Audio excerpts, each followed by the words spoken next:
Um, so I think fishing is working. Yeah, it is. Okay, good. So needless to say is I only put together like a small little queue, so I'm open to suggestions. It's a few news things I wanted to go over. I can find them.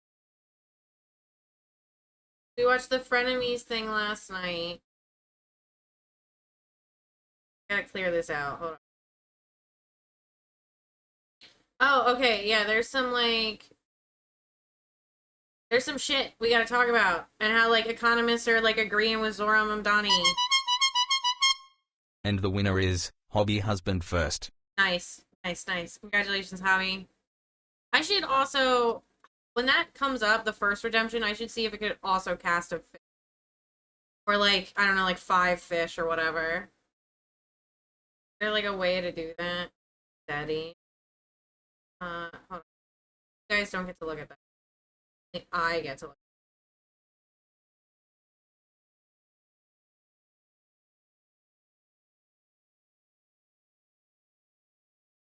Anyway, there's some news stuff that I kind of want to cover, but I haven't like checked the news feed in all day. So I am okay with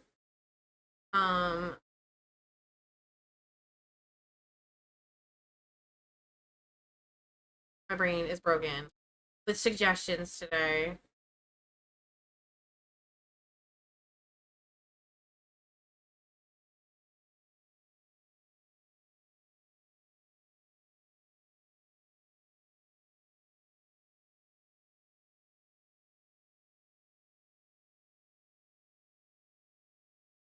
Add like a custom.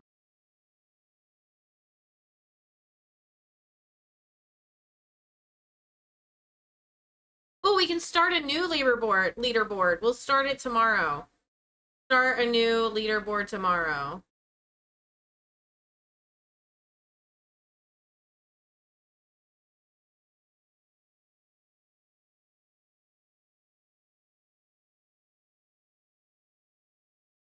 Here, other chat command.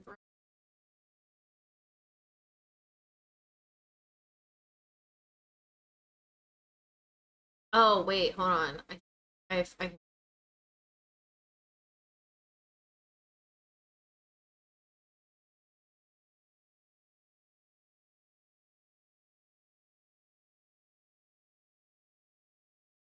called first. Oh, also we have a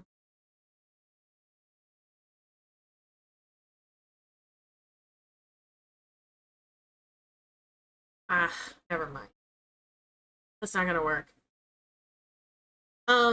We have a community goal. Our community goal is for Fortnite night off stream where we're gonna play Fortnite over and stuff like that.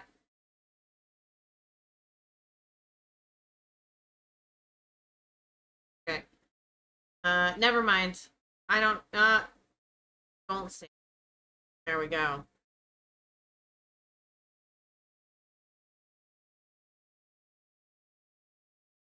All right. So, are you guys ready? Are you guys ready for the news? I don't even know if I am. So today, the weak and unpopular conservative Supreme Court surrendered some key powers from the judicial branch over to King Donald and the executive branch. I'm going to get into all of that with a lot of smart people and what it all means in just a moment. But first, I want to take a little bit of a step back and look at why the Supreme Court found itself on the road to enabling Trump's MAGA agenda in the first place. I mean, how'd they even get here? And the latest Quinnipiac poll, believe it or not, released just yesterday, is a pretty good starting point. Because Trump's policies are widely unpopular, and I mean across the board. Yeah. Just take it's like very, very unpopular, especially that big, beautiful bill. Immigration. That was once his strength. Now, today? Yeah. Disapproval. 57% approval rating as far as like Trump's handling of immigration. Yesterday, the American public disapproves of Trump's actions by a 16-point margin. You can see it on the screen. On deportation specifically, which he's done a whole lot of, the American public disapproves of Trump's actions by a 20-point margin. On his decision to send the National Guard into Los Angeles, he's underwater by 12 points. And on his decision to send the U.S. Marines into L.A., it's even worse. The American public disapproves of that by a 23. Wow. Okay, so decision to send Marine Guard to Los Angeles. Yeah, a lot of people don't like that. I'd love to know the people who are getting these polls. Point margin. And it keeps going on. I'm giving you a few more. On the economy, Trump is underwater by 17 points. Goes the same for trade. He's underwater there by 17 points too. So my point is this: every single part of Donald Trump's agenda is deeply unpopular. And yet, he's barreled ahead with it anyway, thanks in large part to his absolute obsession with executive orders. Now, I'm not suggesting he's the first president to use them. He's not at all. It's the whole often strategy the reason a president is I'll just do it. You can sue me. And while the lawsuit's going on, I'll tie up a bunch of other lawyers with all this other stuff. It's just keeping people busy with, oh, I can't do it? Oh, I guess you should try and stop me. turns to executive orders, especially once they get past the first couple of weeks of their term, is because they've calculated that they can't get Congress to pass their policies into law. And sure, I mean, even with the MAGA lemmings in the Republican House and Senate, maybe that is a factor with some of Trump's agenda, maybe. That is not entirely why Trump uses executive orders. That's not his motivation. He uses them because he has no interest in building consensus, no interest in forming coalitions, no real interest in winning people over. No real interest outside of his, outside of a future beyond him. What he is doing is setting up the political party to only follow him and his lead.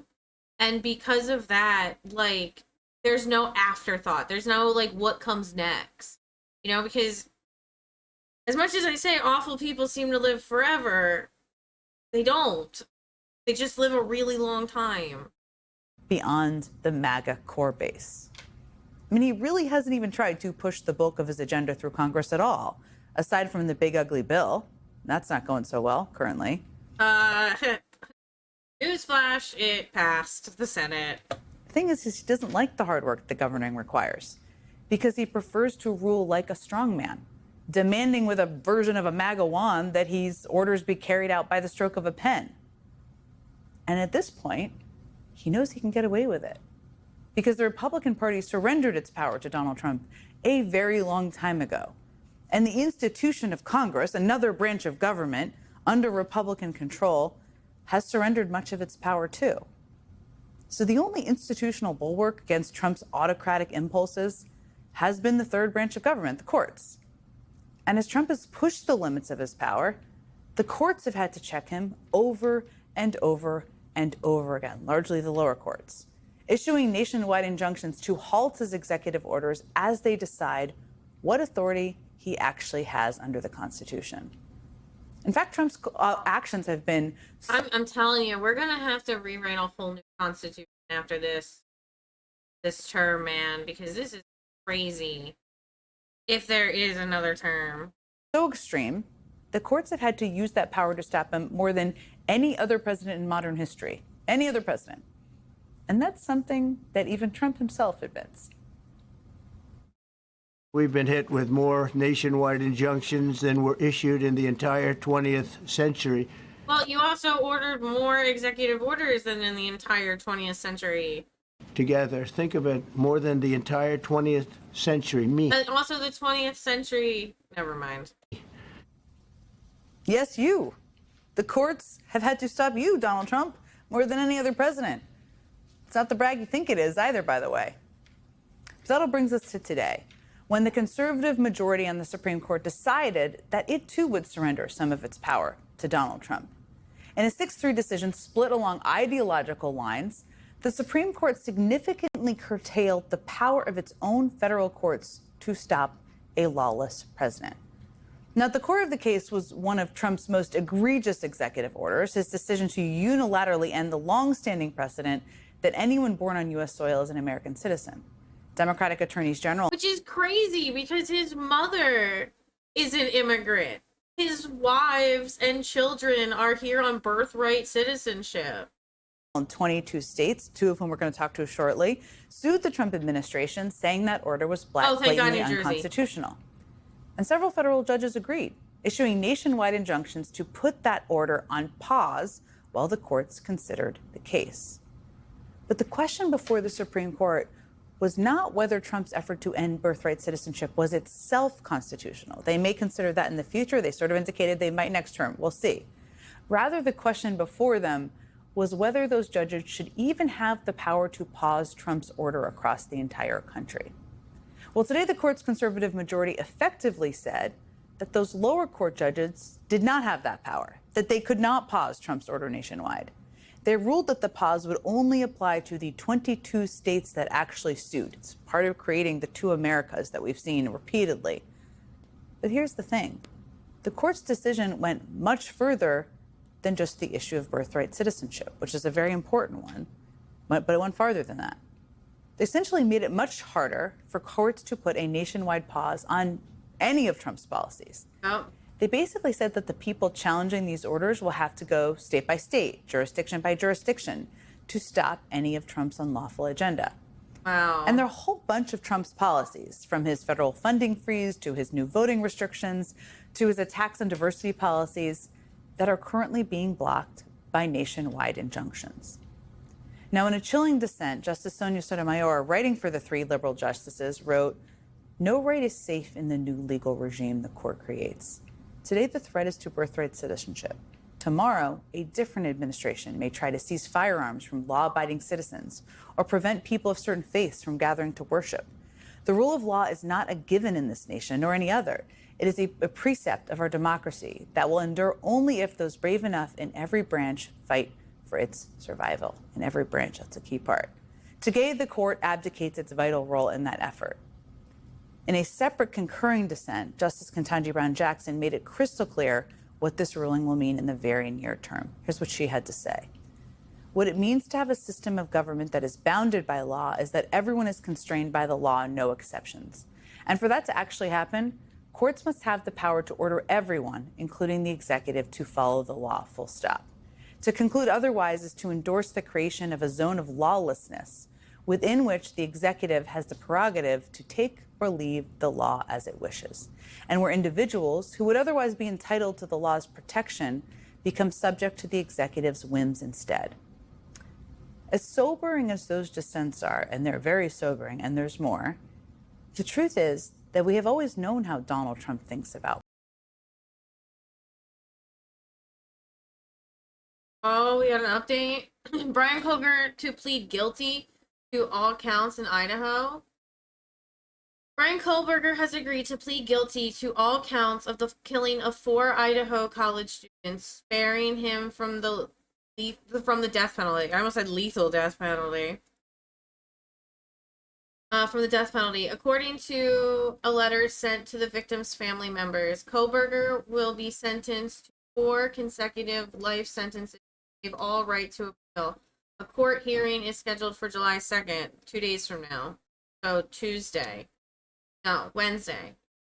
The plea comes just weeks before Kohlberger's trial was set to begin. Jury selection was set to start on August 4th, and opening arguments were scheduled for August 18th. Kohlberger was charged with 4 counts of first-degree murder and 1 count of burglary in connection with the killing of the roommates Haley Gonclaves, I'm sorry if I mess up anybody's names, Madison Mogan, and Sheena Kerdoodle, and Kerdoodle's boyfriend, Ethan Capin.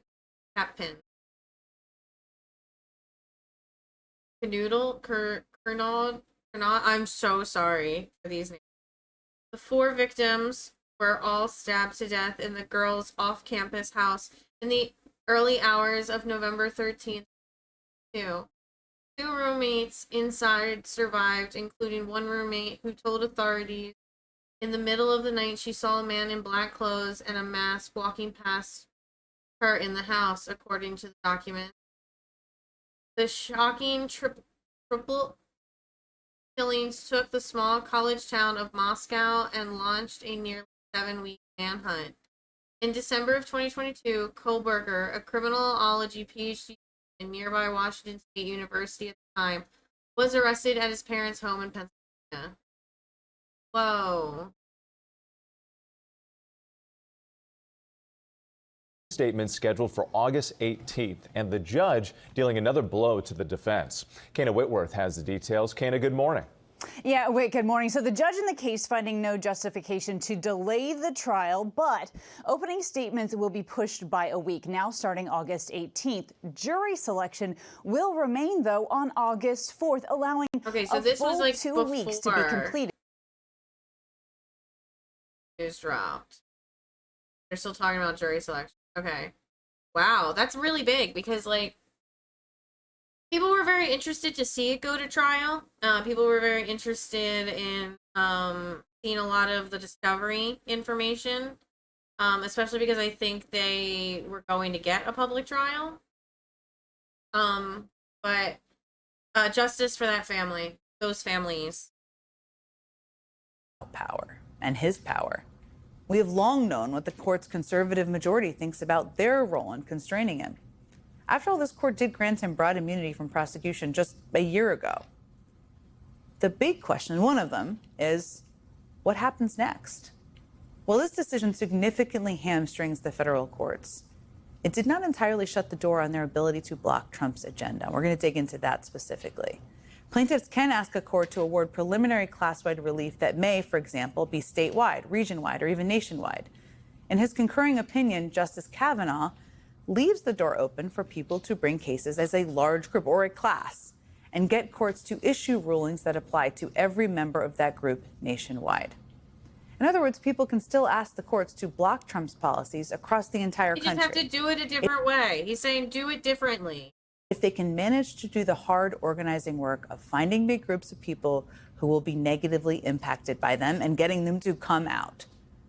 And if there's one thing we've learned in the second Trump administration, the 6 months of it that we're into here, it's that people standing up to Trump know how to do that kind of dedicated. I guarantee you get a group of people big enough for a class action lawsuit against any one of the Trump policies that they are directly affected by. You get enough of those people to sign up, they will be there for the rulings.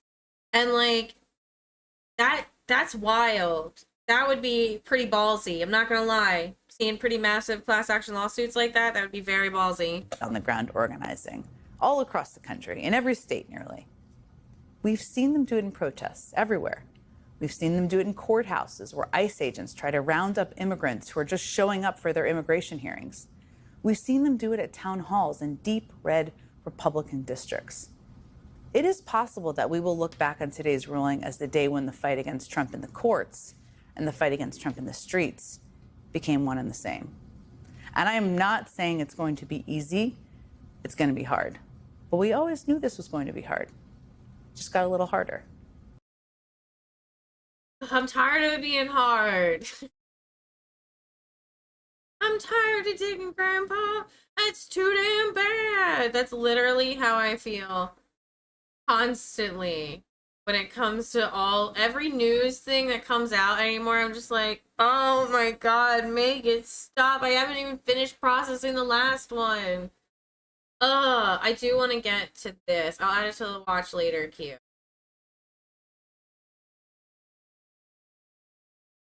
But we might as well, and then we'll get to the other things because Tom Tillis is gonna more thunderstorms. Oh my god, we had a wicked thunderstorm come through here last night.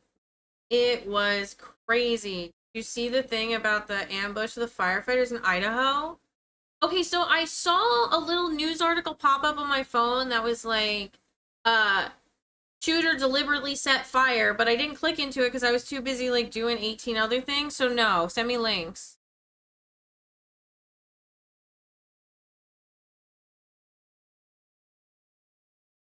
Like, do we have a manifesto yet?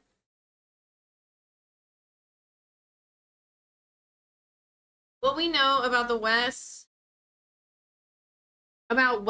Rowley, the 20-year-old suspect in the Idaho fire shooting.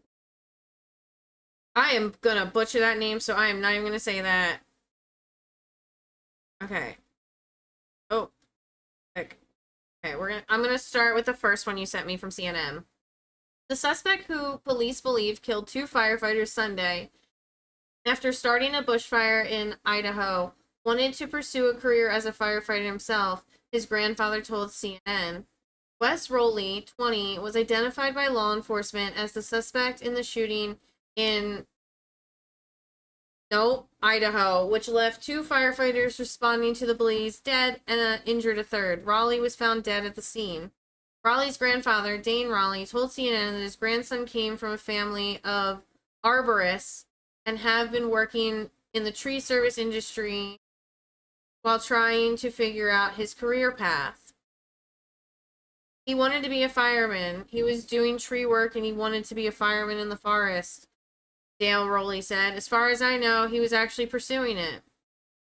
Wes Rowley owned a shotgun and a long rifle, his grandfather said, but it is unclear whether the attack, which authorities describe as a sniper ambush, was carried out by those firearms. Dale Rowley said that he typically spoke with his grandson on a weekly basis, but they hadn't spoken last month because Wes Rowley had lost his phone. He said that the suspect had loving family and friends, and he vacationed into Hawaii with his mother last year, according to social media posts. It wasn't like he was a loner, Dale Rowley told CNN. We had no reason to suspect he would be involved with something like this, he said.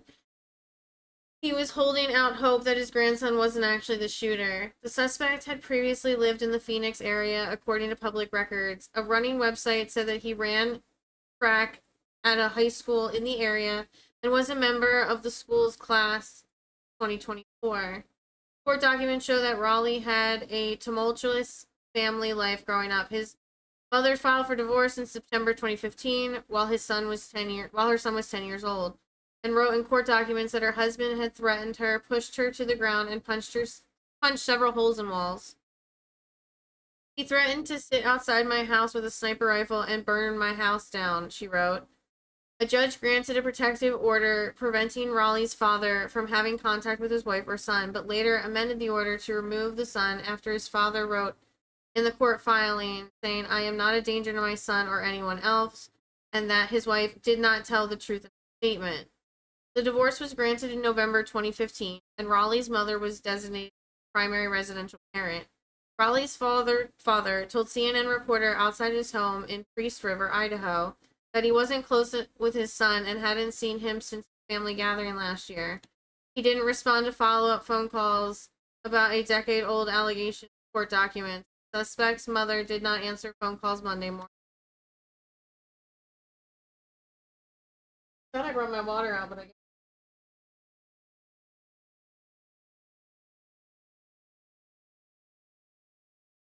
A gunman lured firefighters into an ambush in Idaho. Here's what we know. This is as of 3 o'clock today. 3 o'clock Eastern Standard Time. 2 firefighters were killed and a third wounded in northern Idaho on Sunday after police say an armed man ambushed them after intentionally setting a bushfire to lure them to the scene. The suspect in the attack was found dead late on Sunday, according to law enforcement. The smoke from the fire was still hanging in the neighborhood where Debbie Essman lives. She watched the fire burn on Canfield Mountain from her driveway during the shelter-in-place order Sunday. I think people are relieved that it's over and can't believe it happened, she told NPR Monday. Essman said everyone was in shock by the act of some evil person. Here's what we know about the shooting.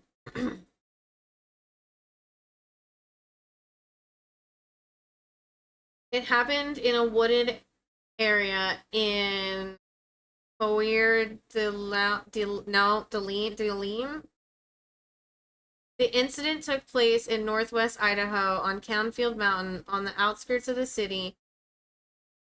Authorities say a call reporting a fire came in at 1:21 p.m. local time on Sunday, and that the fire department, Kootenai County Fire and Rescue, and Northern Lakes Fire, Coeur d'Alene.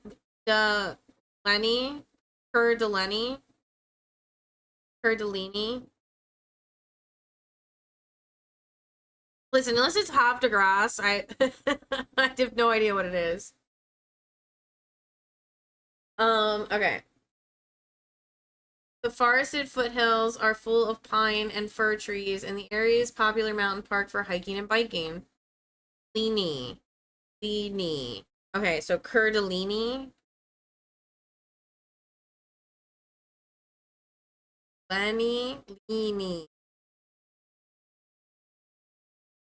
I'm so sorry.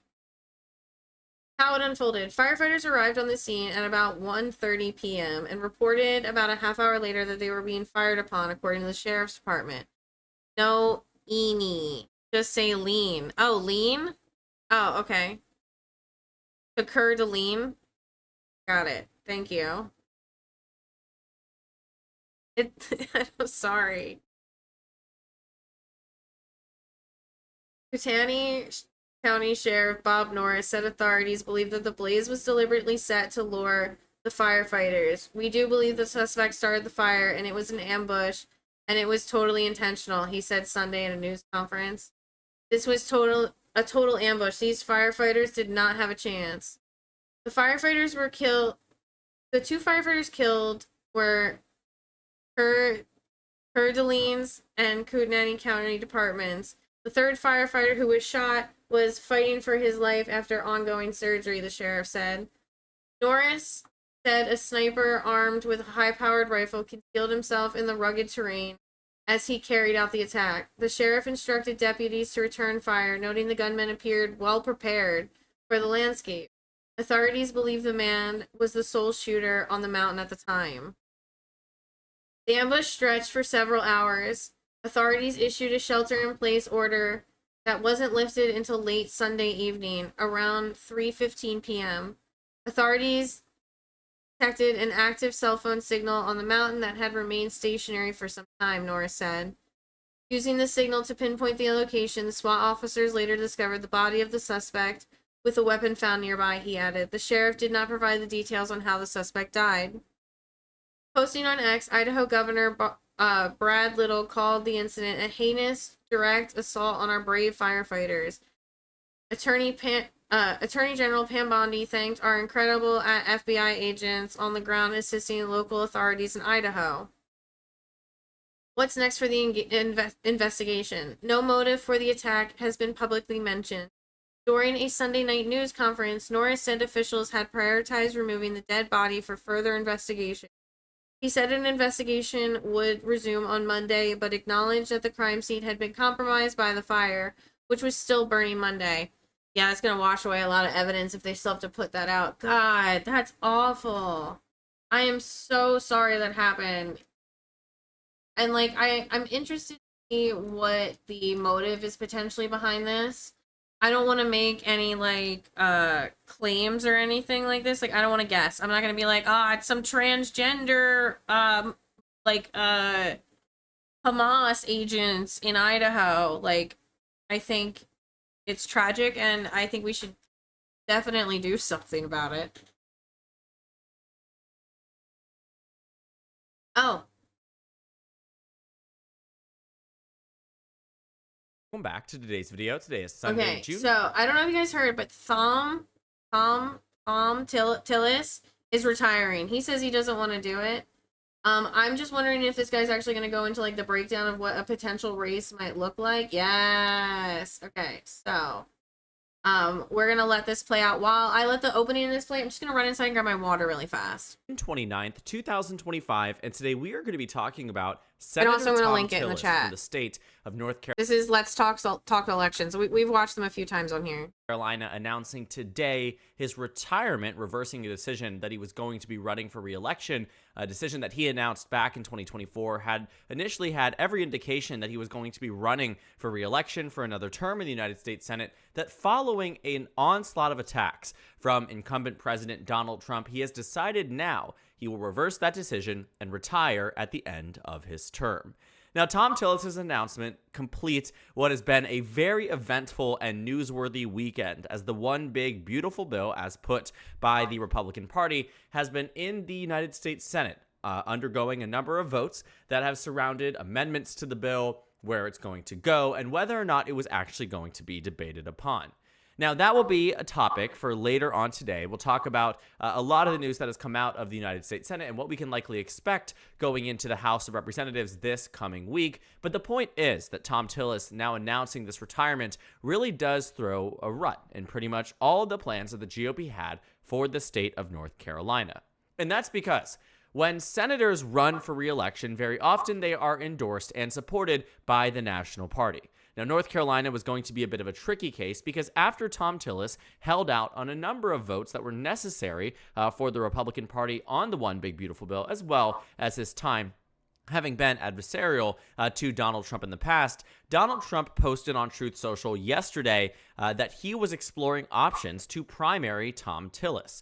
Now, Thom Tillis was not seen as a loyalist to Donald Trump. In fact, in many ways was seen, again, as I mentioned, adversarial in terms of his relationship with Donald Trump. But it came to a point where Donald Trump simply did not want to deal with it anymore and said, "You are on your way out, whether you like it or not."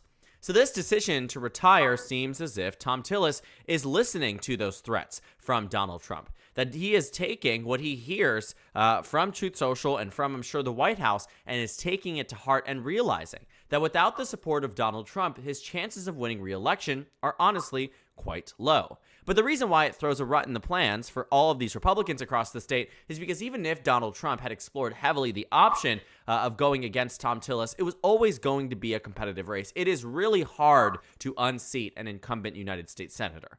But with things like what you're seeing happen in Texas with Ken Paxton, the attorney general of the state, who is is running for Senate against incumbent Senator John Cornyn and is beating him in the polls, I imagine that Thom Tillis knew he was going to be next. So what does this mean? North Carolina is one of the key target states for Democrats in 2026, and it's currently a seat the Republicans would very much like to hold on to. There are currently 2 Republican senators from the state of North Carolina, and this is a seat that Republicans won dating back to 2014 when they defeated incumbent Democratic Senator Kay Hagan in that hotly contested election. Thom Tillis in 2014 won his first race by a margin of 1.6%, putting it on the radar for Democrats in 2020. 2020 came, they lost the seat again, Democrats being they, lost the seat again by 1.7%. Cal Cunningham, a scandal-plagued candidate right before the end of the election, largely was leading in this race until scandal came about. I didn't realize how bad the echo was. My bad. Gotta work on that. But I also had to turn down so I could hear the stream. Anyway, I'm back. Got my water. And Donald Trump winning the state, I'm sure, helped Tillis to a degree. Point is, though, that this was going to be the time that Democrats were hoping they could take him down. But then it became 2026. North Carolina. 2026, which is expected to be a better year for Democrats than 2014 by far, and potentially even better than the 2020 election, at least when it comes down to key and crucial Senate races. And so Democrats targeted North Carolina heavily. When you look at who they are focusing on in 2026, the 2 primary targets you will see them talk about all the time is Senator Thom Tillis and Senator Susan Collins. Beyond that... Yeah, Susan Collins needs to be primary. Get her the fuck out of there, man. I am so sick of her ass. Oh, this bill is concerning.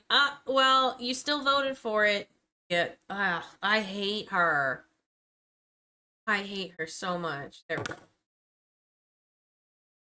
There's obviously hopeful ideas for Democrats that with Paxton as the nominee for Senate in Texas, the Democrats would target there, that in Iowa with a potential retirement from Joni Ernst, that they would target there. But beyond that too, again, you're seeing very limited options. The point is that it is Maine and North Carolina that were and continue to be the primary targets for the Democratic Party. And so this new announcement really does make it so North Carolina is on the radar even further for Democrats. Thom Tillis is someone who was exceptionally unpopular across the state, but largely speaking, many of these potential candidates that wanted to run for Senate might not have entered into the race with Thom Tillis at the top. And this leaves an opportunity here for Republicans to nominate a lackluster candidate in 2026 that could go on to lose the general election to a hypothetical Democrat. Now, or a hypothetical socialist. Expectation for this race, if you've watched any of my Senate election predictions, you might know that I have maintained, I believe, that Roy Cooper, the former governor, Democratic governor of North Carolina, will run for Senate and will defeat any Republican that comes across his radar in 2026. And while I still maintain that I believe that to be the case, I did think for periods of time, especially with Thom Tillis' approval rating being as low as it was, that Thom Tillis was the right Republican for Roy Cooper to beat.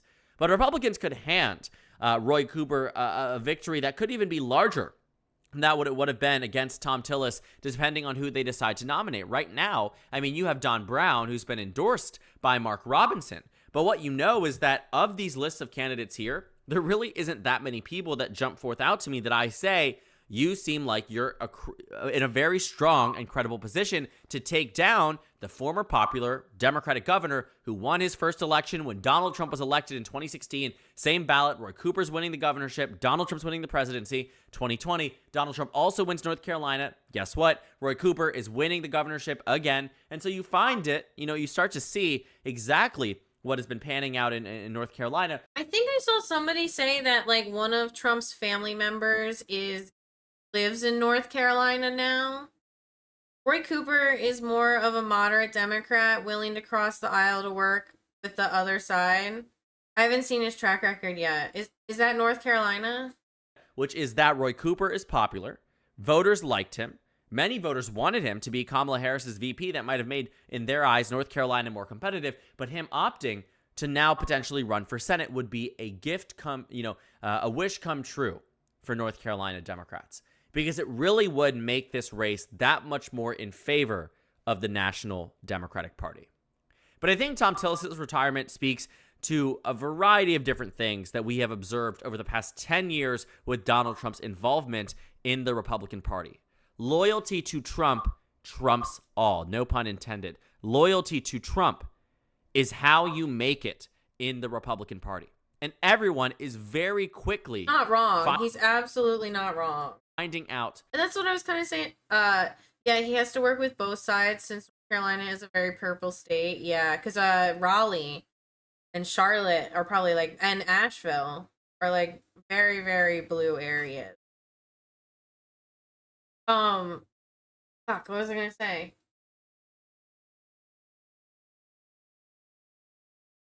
Sorry, I heard a noise. Oh, I was saying earlier, like, about how there's, like, no plans for after Trump. Like, and I'm not saying, like, oh, what if, like, Iran takes him out by assassinating him or anything like that. I'm just, because, like, that's the letter that they put out, like, oh, if Iran assassinates me, there's gonna be problems.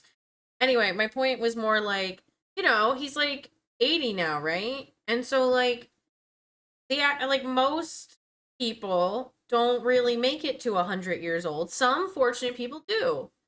So like my question is like, I don't know if you guys have noticed it, but it really feels like all of the things Trump is trying to set up is that they're very like one-sided, very him. And like it's hard to see what he was expecting to do after this, And it don't even mean if there's like another presidential election. Forget it. I don't think there's going to be a presidential election. But what I do think is that if, whoever succeeds Trump is the next in line in power, like, what does that look like? And how does the cult follow that leader, And so, like, these are just questions I have. Also, hi, Dorothy. How Donald Trump's influence on an election and on your race as a Republican can make or break your experience choosing to run in that election.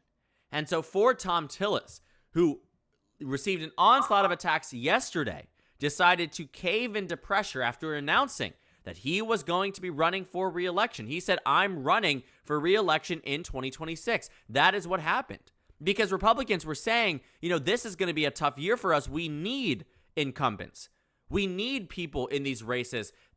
The red states will have an election.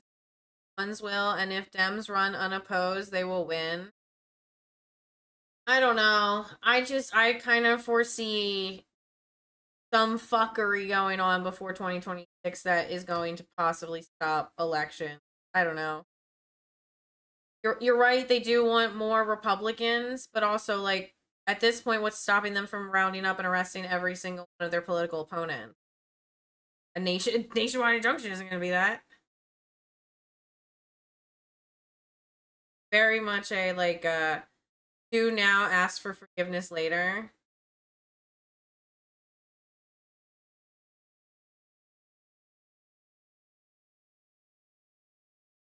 Nasty.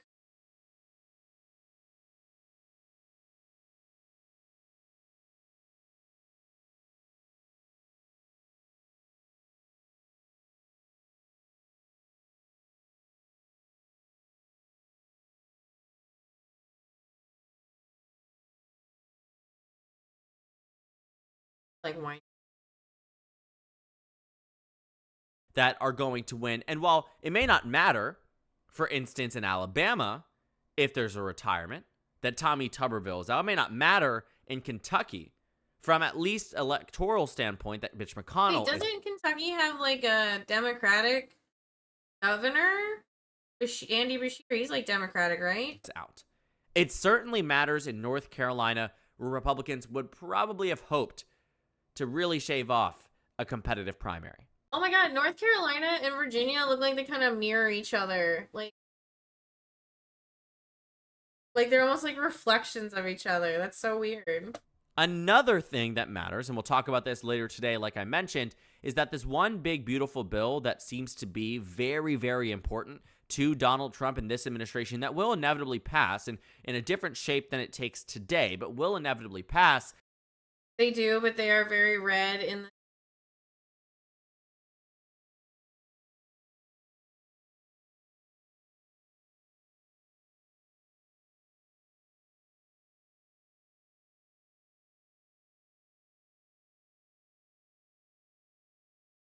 OBS is reconnected. Okay. Hopefully I'm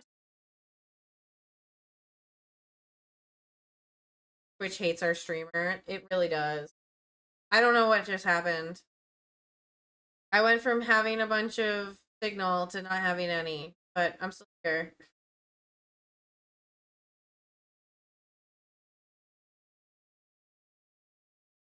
I don't know what happened. Sorry.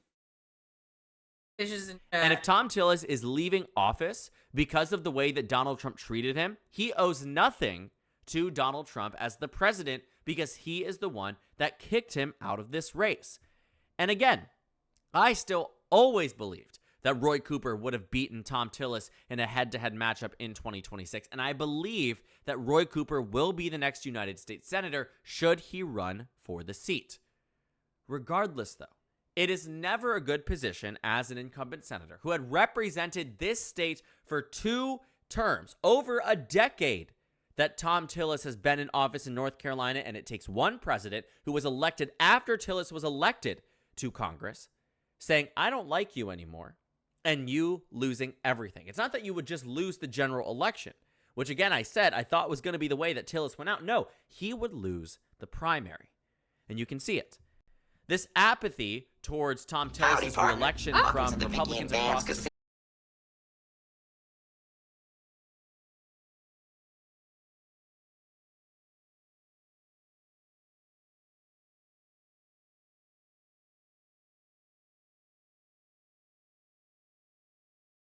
There we go.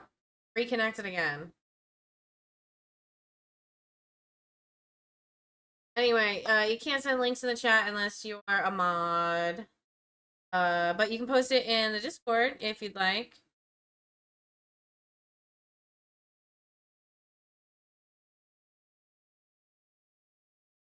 What was I saying during the No Kings March? It was like, my ankles, my neck, my back, and my knees. To that effect. Anyway, hi everybody, I'm back.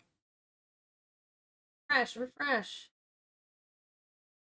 Trump has always disliked Tom Tillis and has a lot of reasons not to like him, right? Especially given voting records, especially after January 6th. I mean, there was no type of camaraderie between Tillis and Trump after that point. But again, take a look at the hypothetical polling. What do you find? Even against Mark Robinson, Tillis was only up by 7. When faced up against a no-name someone else, was losing even like Laura Trump, it looks like. By 5 points, but still keeping it close. But the point is, Tillis was going to have a tough race. He probably would have eked through a primary if the national GOP had backed him. And what you saw was that many of these senators, even ones that are very loyal to Donald Trump, even people that owe everything to Donald Trump. Ted Budd is a good example. The other senator from North Carolina who Donald Trump was able to endorse, took his polling numbers from 3% to 50%, defeated the former Republican governor who was running for Senate. And all of these other names that are super well known and super popular, arguably, in Trump land, endorsed Tom Tillis because they wanted him in the Senate, because they wanted him to win re-election. They wanted him to win re-election. You know who else is up for I feel like I just put this up the other day. A future election. Future upcoming. There we go. Upcoming election. U.S. election. I was gonna get there. It was gonna be painful. Ballotpedia. All right. So, what? Okay. Alabama has a special primary on July 15th for Alabama House of Representatives District 12. And then after that, on August 12th, Alabama also has special primary runoff. And also on August 26th, Alabama has the special general election for Alabama Representative District 11. Hunger Games. Wait, are these all organized by alphabetical order? Okay, I want.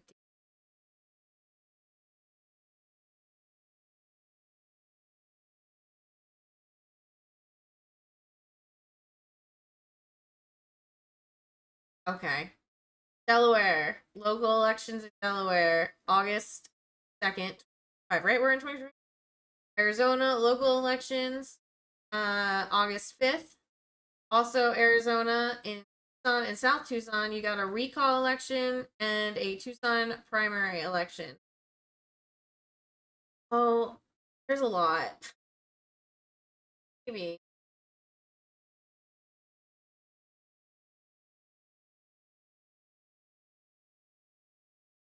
Like, general runoff election. Gonna not be decided till like maybe I'll go back to the Associated Press one that's organized. All right. So, just finished New York City primaries for the mayoral race. In November, on November 4th, general elections are held in New Jersey, New York, Pennsylvania, contests that had primaries earlier this year. That's correct. New Jersey governor is up. There's an election for that. Winner was the Democrats. I think it was Mikey.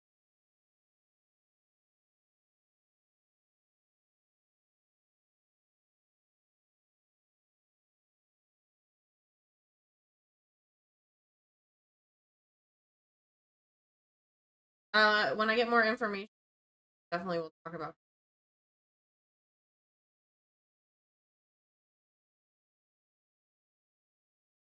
Yep. Okay. Here we go. Mikey Sherrill won with 34% of the vote. Her highest vote being Morris County with 1,000 votes. Wow, Ross did really well in New York. He got 37,000 votes, and Mikey did really well as well. She got 31,000 votes. Morris County is where she's from. That makes sense. Hunter County got 60,000. Yep. I do see that she did really good pretty much everywhere. Like, she came out the most pretty much everywhere. Steve Sweeney did good in Gloucester County, Salem County. Sean Spiller did better in Cumberland County. Atlantic County, Mikey did better. And Camden County, she did better in too. That's good. Wow, there was very few people in Cape May. Looks like about 7,000 people voted in Cape May for the primary. But again, it's a primary. It's going to be lesser turn. Ocean County did 14,000 as opposed to 9,000. We won't have official for the New York race tomorrow, right? Yeah, expect further updates on the first.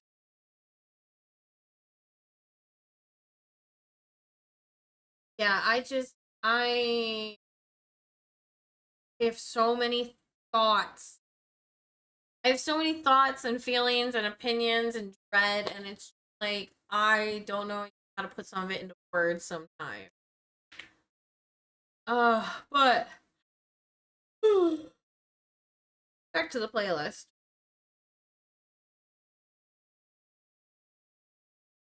Oh no.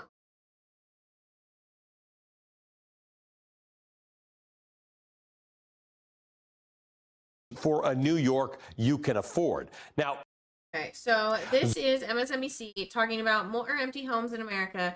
There are homeless people. Affordability agenda drives New York primary. And I also see that there's a few economists speaking out on Donnie's plan, and a lot of them are saying like, no, this would actually benefit a lot. Zoran Mamdani, the young, self-described Democratic socialist who won the Democratic primary for New York City's mayor this week, knew his audience. Take a look at his main campaign poster and the slogan, which reads, "For a New York you can afford." Now, we got a couple of signs here, by the way, that say build affordable housing and childcare for all. And the banner behind Mamdani on Victory Night reads, "Afford to live and afford to dream." Now, the colors and the aesthetic of these posters are nice, but the words and the promises on them are what really mattered to New Yorkers who voted. Mamdani pulled off a stunning victory by running on making one of America's most expensive cities more affordable to the people who live and work here. And it clearly struck a chord with voters. His campaign promised. I don't know anybody outside of New York that knows about Zoran that isn't jealous. Like, all of us are collectively jealous. I'm jealous. I want to move to New York. I know a bunch of other people are extremely like, damn, why can't he be our mayor? To freeze rent for nearly 1 million New Yorkers, triple the number of available affordable housing units, make city buses free, and he promised free childcare for kids under the age of 5. The cost of living in America, particularly the cost of housing, is a You couldn't pay me enough to live in a city, lol. That's fine. I understand some people just don't like what cities are, and I totally understand that. I have a love for like major cities that only come from having a lived experience there. I miss city living. I do too. I would love to live in a brownstone on the basement floor in New York City. Public transit and walking everywhere, free buses, really good food all the time, the smell of wet garbage and gasoline. There's nothing better than New York City. Hot nuts on every corner. Hot roasted nuts. Sorry. Put out, like, God, just like walking from like one point of New York City to another. You don't have to do anything else but just watch where you're walking and just take in the noise. And it's such an experience. And same with Baltimore. Baltimore's its own different vibe. Philly's got its own vibe. Every city's got its like own little like heartbeat rhythm.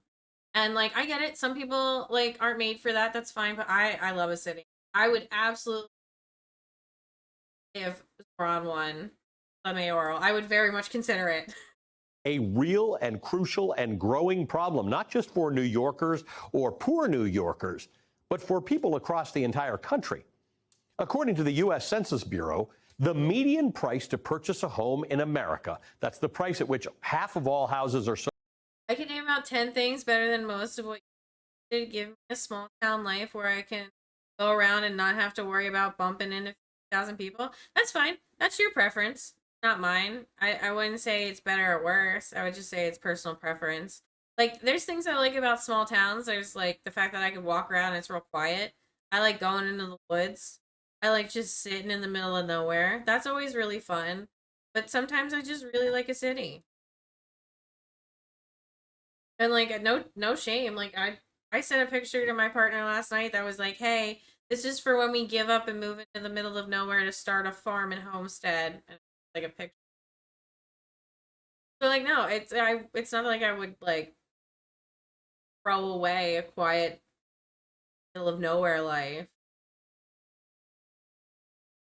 I just, city's fun too. Like, you know, people are like, I like the beach. Like, no, I like the forest. And it's like both. Or you could like some things a little more than others. It doesn't have to be so like black or white. sold for more and half sold. It's like, have you ever taken a Quizilla test and you're like, I really like the forest and I really like the beach, but I know I'm not going to get the fairy picture that I want for the element that I think I am if I answer this question wrong. Soulless test in despair. I saw your Twitch picture put in an FBI and ICE report. Good luck in Guantanamo, buddy. Thank you. I appreciate it. I'm going to... Here it's hot. Did both. Not a fan of town living. Even more reliant on car and lots of stuff is far away. Doctor, groceries. Yeah, I mean, if I'm homesteading, I still do want to be able to get into like a place where I can get meat regularly. Then like I would mostly want to like I would take care of most of like the basic agriculture stuff, you know, like grains, fruits, veggies, herbs, ducks. I think I would rather ducks, to be honest, or geese. They got some great personality. I don't know. Sometimes I just miss walking down the sidewalk outside of Central Park, and then coming up on like Union Square and seeing people like skateboarding and doing kick flips and doing a drum circle, and it's 3 o'clock in the morning, and I'm like, wow, this is truly life being lived, and like experiencing that is so great.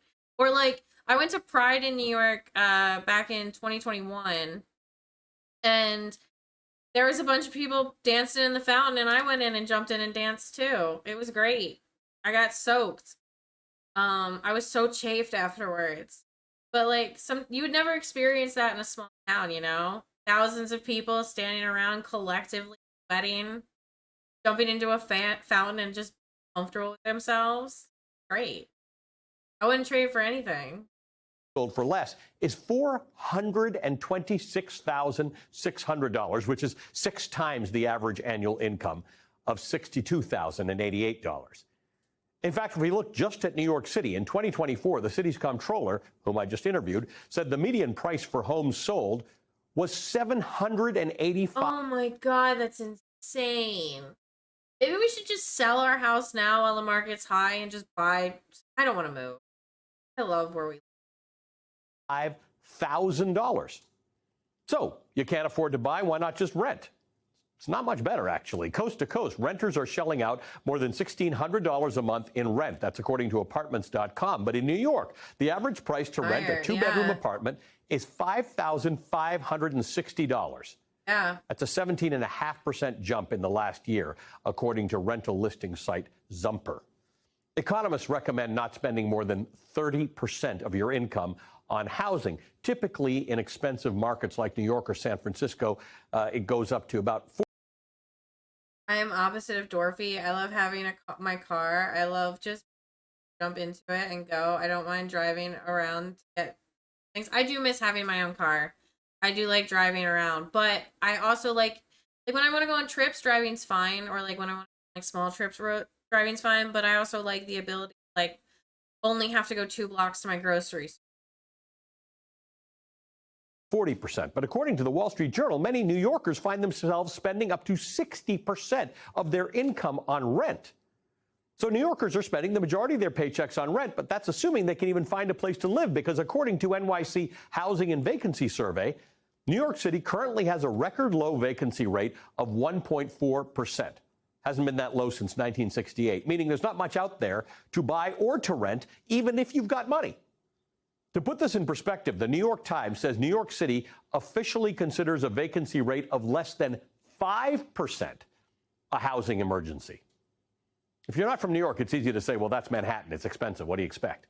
But New York is just a microcosm of what American cities are experiencing. It doesn't have to be expensive. There's no reason for it to be that fucking expensive, okay? It should be set to like the cost of the unit to run or to rent should be equal to the cost it is to run that place if you owned it. So like, I don't know, if like the electricity and gas and like general maintenance works out to be like, you know, $900 a month. then that's it. That's all it should be. It shouldn't be anything more than that anywhere else. You shouldn't be comparing prices with other people and trying to scrape as much. Ugh, I live in a dream world. Experiencing across the country. According to a recent report by the Ludwig Institute for Shared Economic Prosperity, for the bottom 60% of U.S. households, a, quote, minimum quality of life is out of reach. Now, we can debate whether Mamdani's win is a referendum on the Democratic Party, but one thing is for sure, he struck a nerve. And his win might just be an inflection point in American politics. Americans can... It's so funny, too, that, like, people are complaining about Mamdani, and it's like, bro, FDR literally did the same thing. He literally did the same thing. Why does nobody even, like, understand how far from socialism we have come since FDR died? Barely afford to live in this country, and they want policies that will make America affordable again. Oh, you see that? All right, joining me now, Andre Perry, senior fellow at the Brookings Institution. He's also an economics professor at Washington University in St. Louis and the author of a new book, Black Power Scorecard, Measuring the Racial Gap and What We Can Do to Close It. Joining me as well, Thom Hartmann, host of the syndicated radio show, The Thom Hartmann Program, and author of numerous books, including The Hidden History of American Democracy. Guys, thank you for being here. Andre, let me start with you. You and I have had so many conversations over the years about this basic concept of housing affordability, which, while you focus a lot on Black Americans, this is a widespread problem affecting everyone. The idea that a regular person who works a regular median earning job in a regular city cannot, generally speaking, afford to live in that city in America. This is what Zoran Mamdani was saying, which resonated with a lot of voters. Yes. Yeah, absolutely. And nothing will be affordable if wages can't keep pace with the rising costs. And to be clear, in New York City, they lost 75,000 middle income jobs over the last 5 years, 75,000. And these arguments around there's government overreach simply doesn't make sense. There's been market overreach, no question about it. We have not been able to build affordable housing units, but yet the number of luxury units have lie dormant. That happened in Ocean City.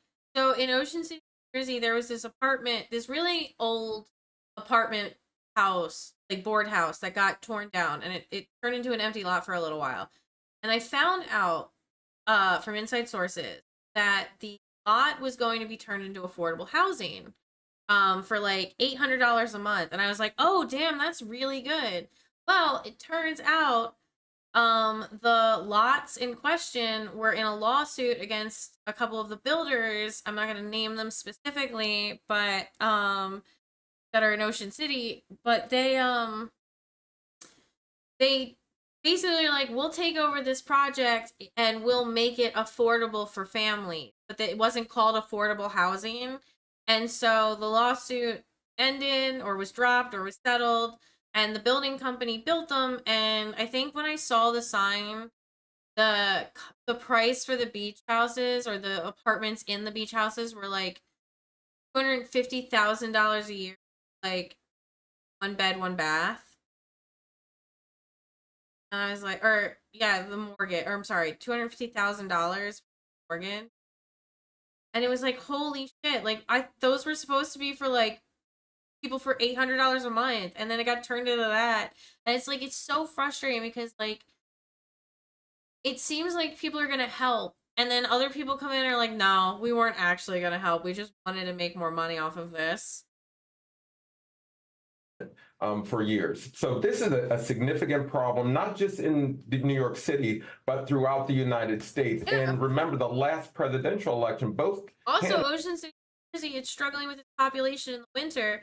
It doesn't have a large enough population that pays taxes in the winter, that it is struggling to fund the schooling programs. It is struggling to like even keep the schools open because like there's not enough people to work at the school.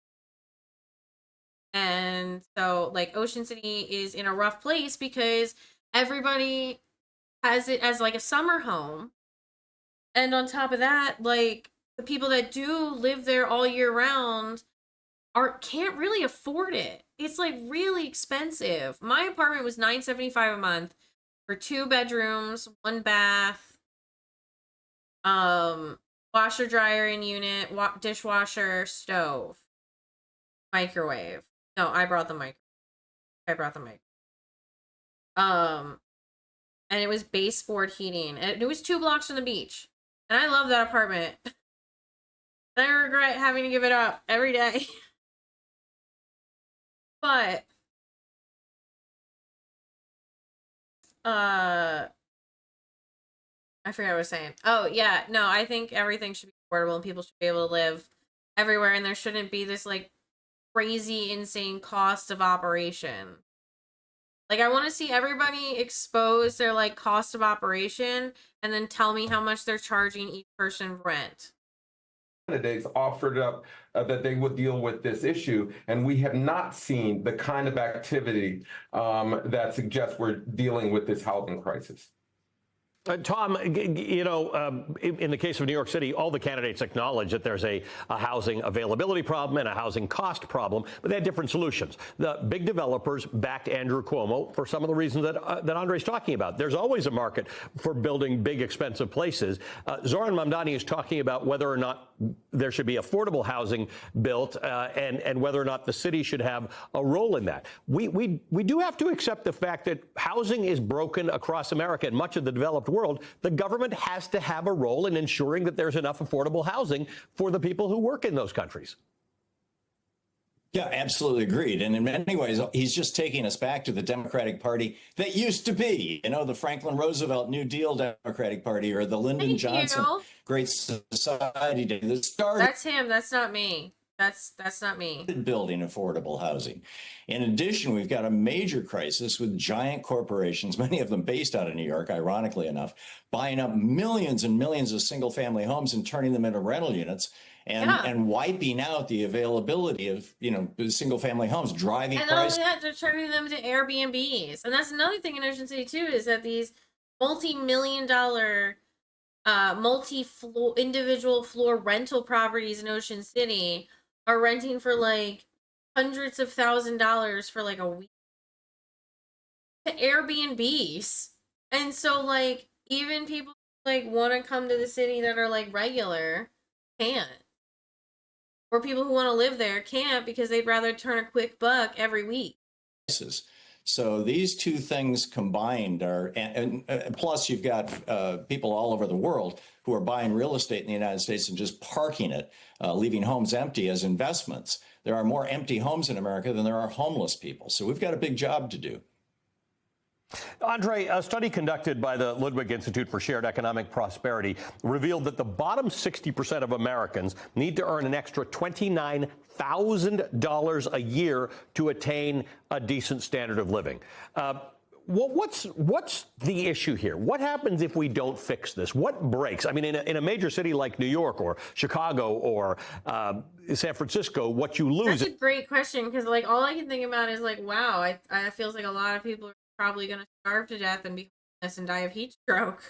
Is an entire class of people, the creative class of people, where teachers and firefighters and poets and hairdressers simply can't live in the city. But what's the fundamental problem with growing housing unaffordability? Well, the basic problem is you literally lose years of life. Cost of living, what it translates to is that can you afford a home? Can you send your kid to school? Can you afford childcare? Can you afford transportation? When you cannot, you are literally reducing the quality of life and the years of life. So that's what's at stake. And so as we have these conversations, it's not just about losing percentages of a population. You are losing years of life in terms of life expectancy. New York City lost 3% of its population in recent years. Much of that were families, people with children, because they simply can't afford to live there. So this is a problem that gets to the North Star, and that's life expectancy. And we have got to deal with this as such. Yeah. Yeah, you study this a lot, and that's it's a lot of stress. It's a lot of fucking stress. Trying to figure out, like, am I going to be able to afford like fixing up my car, or you know, buying clothes for the kids, or you know, what we're getting for like food shopping, and like It's so much stress all the time. It's exhausting. Something that will be obvious to someone that, wow, you're actually affecting people's life expectancy. Tom, with you, there's always a quote from a book that you've written that addresses these things, so I'm grateful. It's why we love having you on here.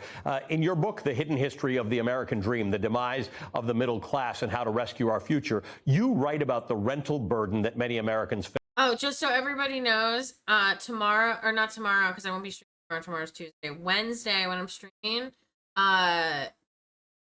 it'll be a new leaderboard. We're starting new leaderboards for fishing every month.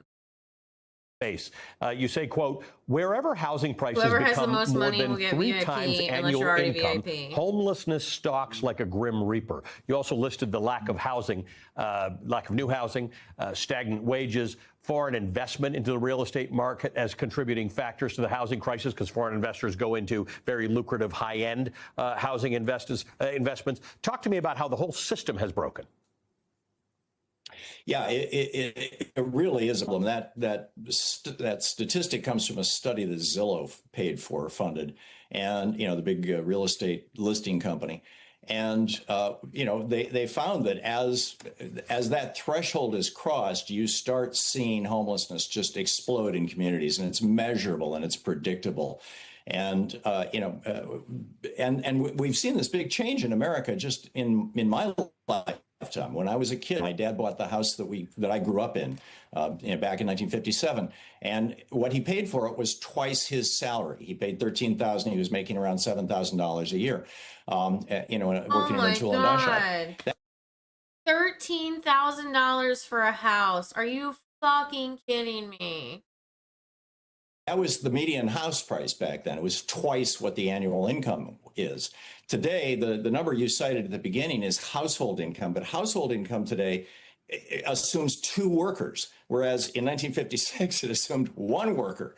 So now it's arguably twice as hard. And if you just look at single worker income relative to housing costs, it's closer to 8 to 10 times. So we've got. Oh my God, 8 to 10 times your salary for a house versus half your salary. Or twice your salary. So fucking insane how easy they had it. Greed is fucking disgusting, man. Got a really serious problem that nobody seems to be talking about, and I'm so pleased to see that who may be the next mayor of New York, hopefully, is really taking this on heads on. This is where the Democratic Party needs to be. Yeah, despite all. I love that the economists are like, yeah, Donnie's got it. Donnie's got it. The house we bought in 2020 was just over our household income. I think was just about, I'm not sure. I don't want to talk about that. I don't want to speak on things I'm not clear on. All the accusations about how he's a radical communist. I think if housing prices are the issue, I don't think that makes you a radical communist to say that housing should be affordable to the people who actually live and work in our cities. Guys, thanks very much. Much more of this discussion we need to have, and I'll have you both on for it again. Andre Perry is the author and senior fellow at the book. All right. Part of me is like, I want to watch more depressing shit. Something positive.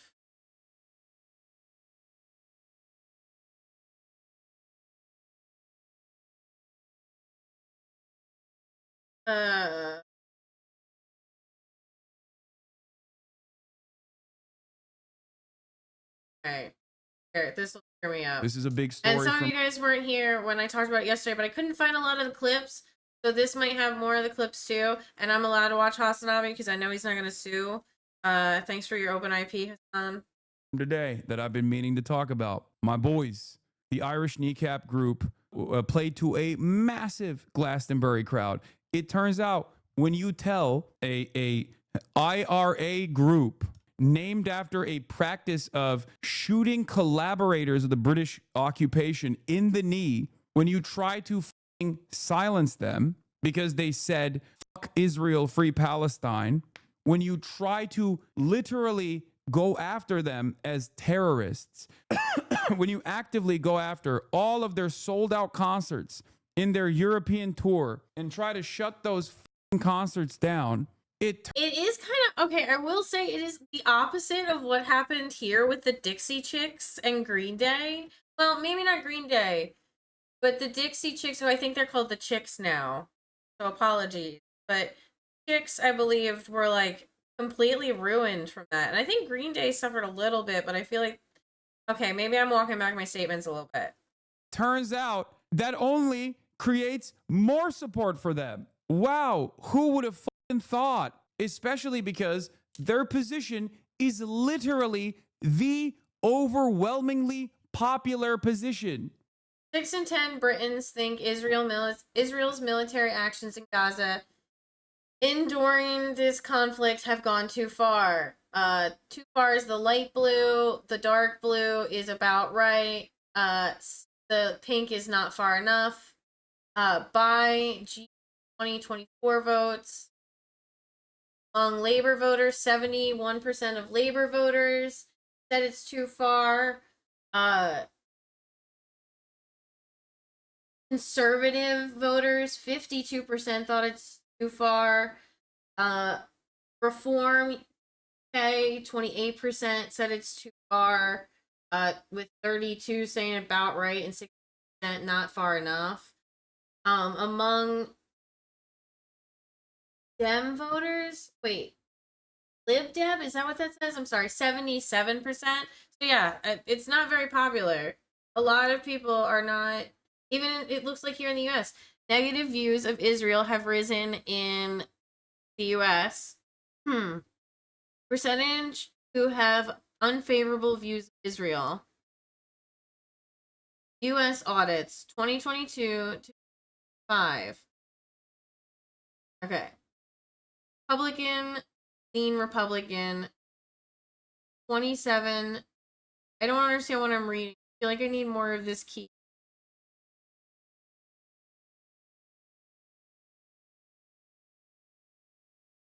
Sorry. I'm trying to read a chart and I don't get it. The BBC weirdly pulled away from the Kneecap live stream, as Coachella had done as well. Remember, Kneecap did their first week at Coachella and they were live streamed. That performance was live streamed. Kneecap's tent was changed during the second week and they didn't live stream it. That's why I went to Coachella and I live streamed their performance, if you recall. And basically what ended up happening was the BBC best to not show the fucking Kneecap concert. So they instead showed Bob Vylan's concert that was playing at the same time. Well, it turns out there wasn't really a better concert to pull to if you wanted to, if you wanted to show how Wait, better did you see the tweet? It says U.S. Zionist, free Palestine makes me uncomfortable. Brits, death, death, death to the idea. To pull to if you wanted to, It's if you so wanted different. to show how little support the Free Palestine movement was getting at Glastonbury. This is what happened.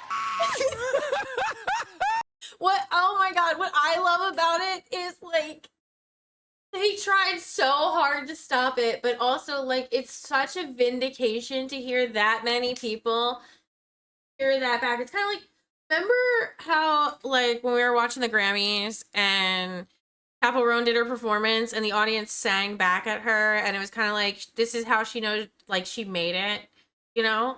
And then like this is how we know more people understand now, is that this is happening at concerts and getting streamed on accident. Oh no! Oh no! Oh, they were on before Kneecap on the same stage. So the BBC was showing this, and then they cut the program away from Kneecap. My bad. Brother, it's f***ing over. It's got the BBC logo. You got a artist going, have you heard this one? Like, he just goes, yeah, free Palestine, but have you heard this? All right, but have you heard this one, though? Death, death to the IDF! Death, death to the IDF! Death, death to the IDF! BBC logo in the corner. Cinema. Kino. Death, death to the IDF! It's like a Woodstock documentary. I don't have a grinder out here apparently. It's like a documentary, but it's happening in real time. I did say kind of something like that yesterday though. Like, Helen, the chick who streamed it, Kneecap actually reached out to her and was like, "Hey, you know, you're a legend. If you ever want to come to one of our shows, let us know. Hit me up. You're good in our book." And but she ended up live streaming it when Kneecap got cut. So to be fair, most of what I saw originally was just Kneecap being streamed from Helen and everybody raising up Helen like the queen she deserves to be. But this after that, oh my god, the juxtaposition. Death to the IDF! I am so disappointed. I'm shaking my head viciously. For those of you at home that are simply listening and not paying close attention, I want to tell you what I'm doing physically right now. This looks like a Ken Burns documentary. Now I'm going, not good. I'm finger wagging and my head is shaking. I'm going, He no. was like, "I'm going," and then silently did the thing he said he was going to describe. And of course, predictably, Avon and Somerset Police were aware of the comments made by the acts on the West Holt stage at Glastonbury Festival this afternoon. Video evidence will be assessed by officers to determine whether any offences may have been committed that would require a criminal investigation. That's right. No. Do you got a license for that? Do you got a license to say death to the IDF, sir? You know, disavow, not allowed. Calling the Met on Bob Villain from an Iggy Pop gig. Incredible scenes. My sister had the misfortune of seeing him as a support act for Iggy Pop a month ago. He was absolutely vile. She's put a complaint into the Met Police about him, but nothing as of yet. Hysterical. Yeah, but Oh my god, that's a Karen. That is such a Karen thing. Oh, this band hurt my fifis. I'm gonna report them to the police. have you heard this one, though? Is so nutty. I had not heard that one. I will admit. I also had not heard that one. I appreciate we don't get much crossover with our beautiful across the pond buddies over there, our Imperial Broskies across the pond. I wish we had more overlap in our circles because my god, sometimes you could do guys good.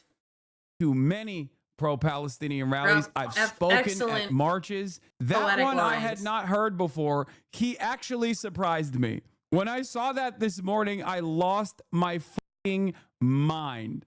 Yeah, this is a really funny thing that also took place. So here's Mike Isaac from New York Times. Helen from Wales, that's what it was. Reporter Mike. BBC refused to live stream Kneecap's Glastonbury set, an unprecedented choice. So Helen from Wales took things into her own hands. Congrats to the BBC for managing to Streisand effect this thing into the stratosphere. What ended up happening is Helen from Wales held her phone for an hour to live stream Kneecap. She says she thinks it was important and got 1.7 million likes. Thank you ever so much from all of us here at Glastonbury. If you enjoyed the video and you were grateful, please just give me a follow. I got lots of important things to say. I really, really appreciate it. And I hope you've appreciated. Kneecap commented on our TikTok vid, this is piracy. You shouldn't condone it. I mean, technically, I did the same thing, no? Bob Villain at the concert also said this. Shut the fuck up! Heard you want your country back! You can't have that! Heard you want your country back!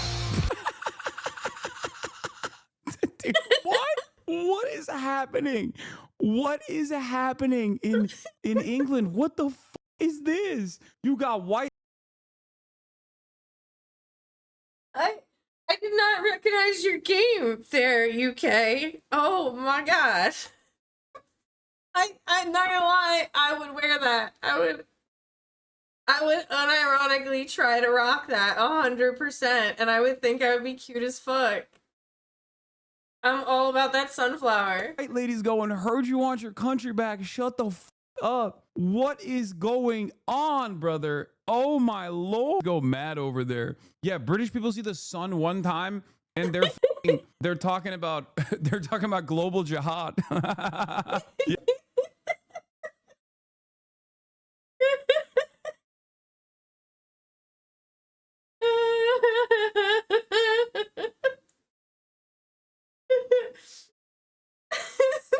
It really is white boy jihad summer. Oh my god.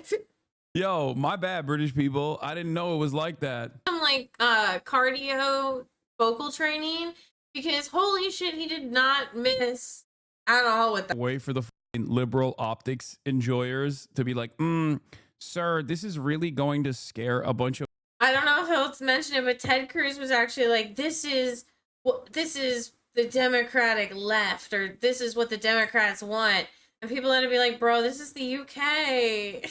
White supremacists, you shouldn't be saying that. You shouldn't be saying that. This is going to make people scared. And it's like, meanwhile, it's making you scared. You also don't agree with this sentiment. You also agree with the white nationalists, and you also want him to shut the up for that same reason, but you're too embarrassed to admit that that is the actual position that you hold because you don't want to look like the toothless inbred England Defense League freaks, you know? Dude, this demographic is something that I have not ever seen in my life. I didn't know Glastonbury was like that, but this is all like if I saw this crowd, I would be a little bit afraid. You know what I mean? Like this crowd a little bit afraid invites, like if I saw this crowd, I would assume falsely that this is like a bunch of gammons, you know?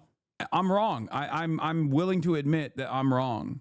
Like this is a U2 crowd. You know what I mean? There's like too many gray hair people in there. Turns out these guys are all crazy. White people, I wasn't familiar with your game. Yeah, I didn't realize it was really white boy.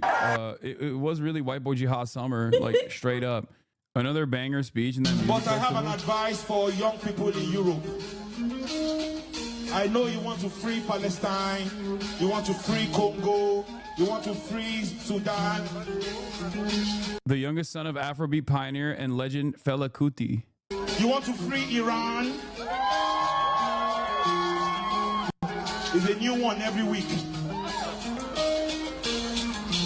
Free Europe.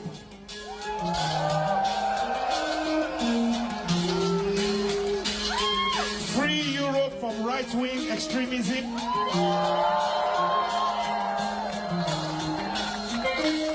Free Europe from fascism. Free us. Free Europe from racism. Free Europe from imperialism. When you do this job, as soon as you do this job, Gaza will be free.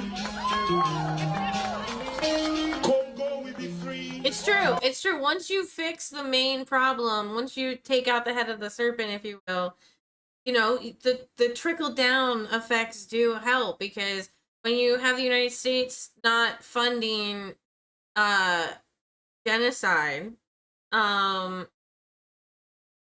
then, you know, that has a chain of events that will help free other peoples. So, yeah, I agree with that. Sudan will be free. Iran, forget about us. Don't worry about it. Free Europe.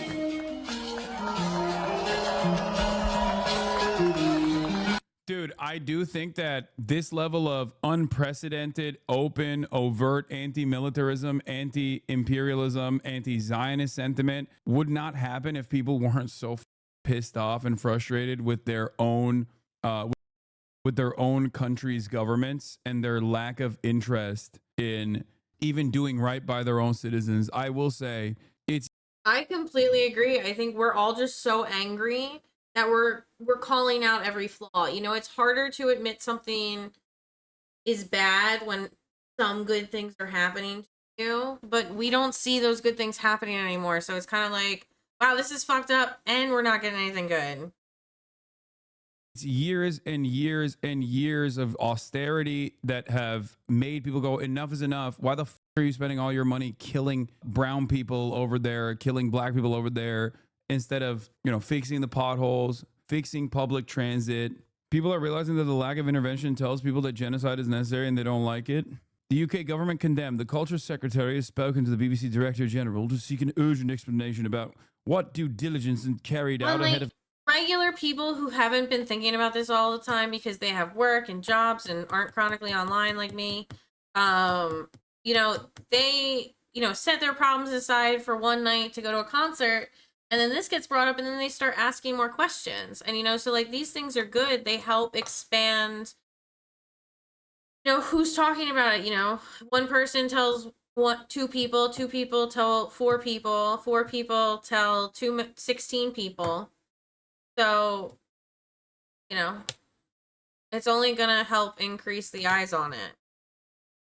the Bob Villain performance. Oh no, what the f***?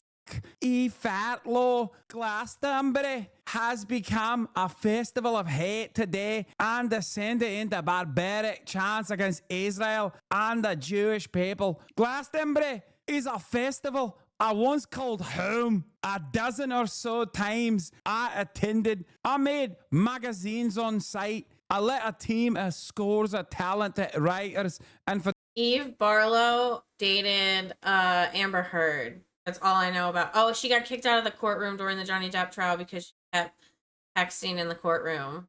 Photographers with the NME. I went as part of a team, BBC, as part of Billboard, and as part of Q, as part of Vulture. I grew up there. I am not just heartbroken. I am dismayed. I am disgusted. Emily Avis, you should... I'm impressed he's able to keep the accent up this long. Go to Re'im and see what happened at a music festival in southern Israel on the 7th of October 2023. What happened to you? A Jew X. I'm Eve Fatlow, and this is my take. A lot of yous are making... I'd like to think that he's trying to channel, what was... Fat Bastard? Was that his name? From, Austin Powers? Fat Bastard, the giant Scottish guy, played by Michael Myers in a fat suit. Sometimes he was a sumo wrestler. Follow me. Yes? Okay. For my natural, organic Middle Eastern accent. Everyone knows this is how people sound in the Levant. I'm Eve Fatlow. The music festival thing that they did to Kneecap was also so funny because it's like, oh, dude, what the fuck? It's especially messed up that this music festival would say Free Palestine after what happened at Nova Music Festival. It's like, okay, well, it was like slammed in the ass cheeks of a concentration camp. You're not wrong. There were harrowing sights that came out of the Nova Music Festival, but like Palestinians are being ethnically cleansed in broad daylight. You know what I mean? People are going to eventually say, hey, this is really fucked up, and they're gonna say it everywhere. They're not just going to say it on television. They're not gonna say it they're gonna say it at music festivals too. Visegrad.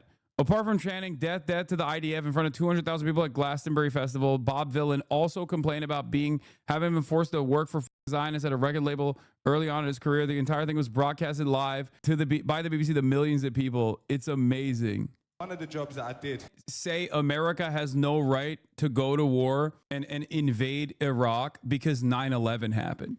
It's fucking ridiculous. The tragedy of 9/11 pales in comparison to the metric ton of violence that we brought about this region unjustifiably. It is nothing in comparison to what America did in Afghanistan. It is nothing in comparison to what America did in Iraq. You got chancla? Suck my fucking dick. Except Americans do believe that? No, they don't. No, the average American doesn't believe that. You're wrong. The overwhelming majority of Americans at this point literally understand that especially Iraq, was a major mistake. So no, I don't think that... I was actually talking about it the other days. I feel like personally, with my ear to the ground, I do feel like a lot of people felt like the Iraq War or the Forever Wars or the War on Terror, whatever you call them, whatever. I feel like a lot of people look back on that and with regret. That's even the case. I know. It I'm took 20 years, and many Americans arrived at that position selfishly. Iraq was not a mistake. It was a lie. No, I know. It was death and destruction that was completely completely unacceptable, both on the virtues of death and destruction in general, but also it was built around a lie. It was deliberate. It was a deliberate attempt. And there are still plenty of Americans who don't care about the death toll, but only cover this or only have the sentiment around how much money was wasted. You know what I mean? But the notion that people are pro-Iraq war is wrong. Donald Trump won against the Iraq war and won against Hillary Clinton. He literally used Hillary Clinton's support for the Iraq war as a major blunder. Yeah. Trump that helped Trump win. If this was Glastonbury, it's usually quite corporatized now, so can imagine there was a couple tech handlers and production directors sweating heavily when this guy was on stage. All yeah. So they're chanting death to the IDF. What is this? Look at this crowd. Oh yeah. Here's what Kneecap's crowd looked like. That's insane.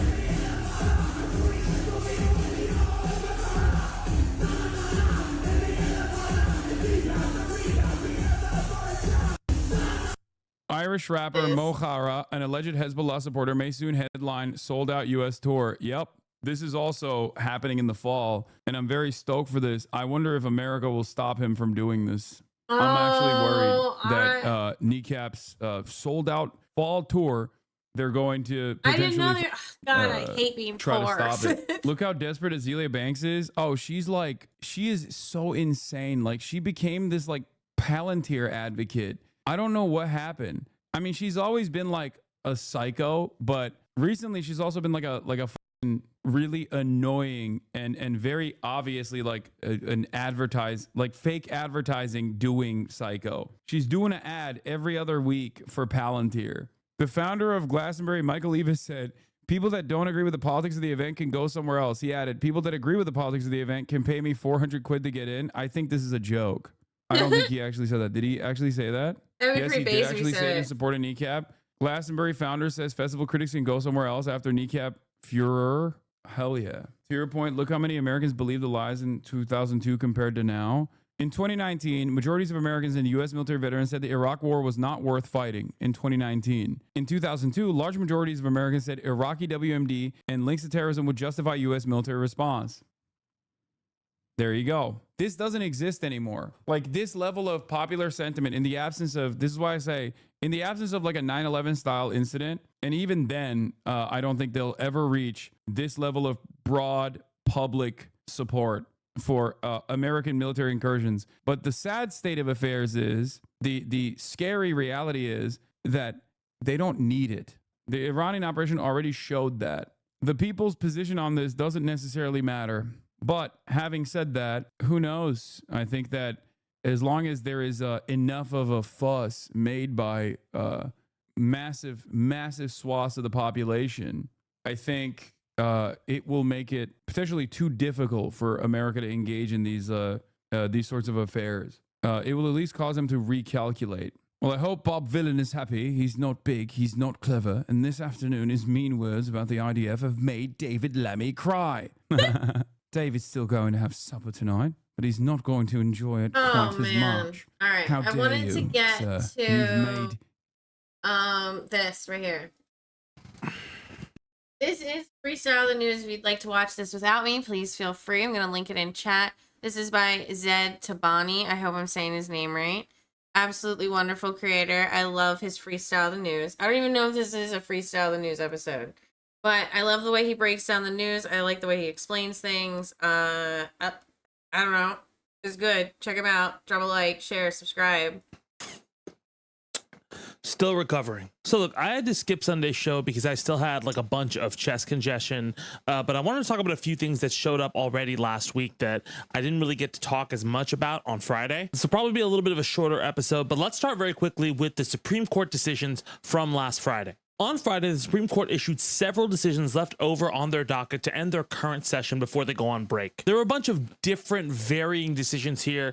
For example, one of them upheld a provision of Obamacare. Another let parents with religious exemptions opt out of school readings with LGBTQ plus material. Now, even that is somewhat of a misnomer because the actual case with CASA isn't about the birthright citizenship clause at all. It's actually to do with nationwide injunctions in an effort by the Trump administration to use semantics to push through the executive order they just made. You see, nationwide injunctions from a district level have been controversial for a while now. However, in the modern Trump era, they have been a necessary tool in curbing a pretty lawless president with authoritarian tendencies. Yeah, we watched the news earlier. Jen Polaski.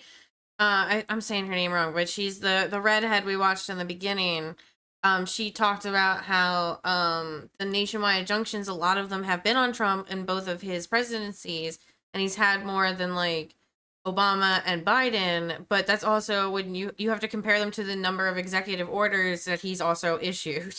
I mean, especially when he tries to do things that are blatantly unconstitutional. In fact, during oral arguments, multiple justices pretty much hinted that they felt that the Trump administration's position on birthright citizenship was incorrect, while they were more middling on nationwide injunctions themselves. But nevertheless, the court still sided with the Trump administration in this case in a 6-3 ruling across party lines, stating that the lower courts cannot grant an injunction that goes beyond the scope of bringing relief to the immediate parties in question. So, for example, in this specific case, 22 states sued the Trump administration over birthright citizenship, and the judge granted a nationwide injunction. However, under this new ruling, the judge's injunction only applies to those 22 states. If you're already sensing the issue here, you're not the only one. There is a sincere worry that this could create a patchwork series of laws and pitfalls across the United States, that the administration could impose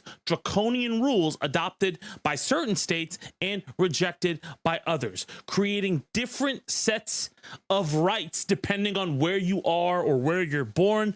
You get the idea. That is insane. Now, with that being said, there are still some carve-outs in this ruling. For example, while you can't necessarily use the same methods of getting nationwide injunctions as before, you can now use a class action lawsuit. The justices were hinting at that consistently during the oral arguments. In fact, shortly after the ruling was issued, a day later, a class action lawsuit against Trump's executive order gained nationwide class status, and therefore an injunction printed to that lawsuit would... Yeah, I said this earlier. I do think if there's more class action lawsuits, the people who are directly involved in that class action lawsuit are more likely to show up at the lawsuit, therefore showing a greater symbolic meaning to how many people are physically affected by this. You know, the more people who are in the room who are affected by this lawsuit, you know, the harder it is to side with the plaintiff or the defendant. You know what I'm trying to say. But yeah, having a great show, you know, help. Work under this provision. But even still, it's an incredibly stupid fucking decision to play the semantic game with the Trump administration when they're clearly acting in bad faith to get across a blatantly unconstitutional order. And for those going like, oh, you're playing dumb, Zed, they clearly wanted this the whole time. Again, even in the oral arguments, the Supreme Court heavily said they disagree with Donald Trump's definition of birthright citizenship itself. They don't think Trump's executive order is constitutional either. But it's this naive, semantic, curmudgeonly fucking rule of procedure they're enforcing that makes it harder to check the administration. Just blatantly stupid fucking, you know, gatekeepy rules. Now, again, that does not mean the Trump administration can't be checked at all by the courts from now on, right? This doesn't remove judges from having any avenue to block blatantly unconstitutional things. You'll likely see judges grant nationwide class certifications on more cases to be able to issue injunctions against some of these horrible orders. And there's also the Administrative Procedure Act mentioned by Kavanaugh in a footnote. And I'll have this TikTok explain it because I actually heard about it on this TikTok. Another law that I don't know anything about this. gives district courts certain authorities over The TikTok creator featured is Perez Brianna, PerezBrenna on TikTok. the executive branch. It is mentioned in a footnote by Amy Coney Barrett and several times by Kavanaugh in his concurring opinion. That law is called the Administrative Procedure Act, or the APA. What the APA does is it outlines judicial review for agency actions. And what the APA says is that when an agency does something, whether it issues a rule or a policy, someone can sue, and a district court judge can, in fact, decide to set aside or not set aside that agency action. And Kavanaugh, in his concurring decision, repeatedly describes a functional equivalent to a nationwide injunction that would be a preliminary setting aside of an agency action under the APA. He essentially says that is still possible as long as it fits the APA requirements. So yeah, there are still ways to fight this, but a glaring view at how much the system itself needs an overhaul because of how easily bad faith actors can use semantics to play this fucking game. And very quickly, also, I do have to mention this because there's been a lot of fear mongering around this as well, right?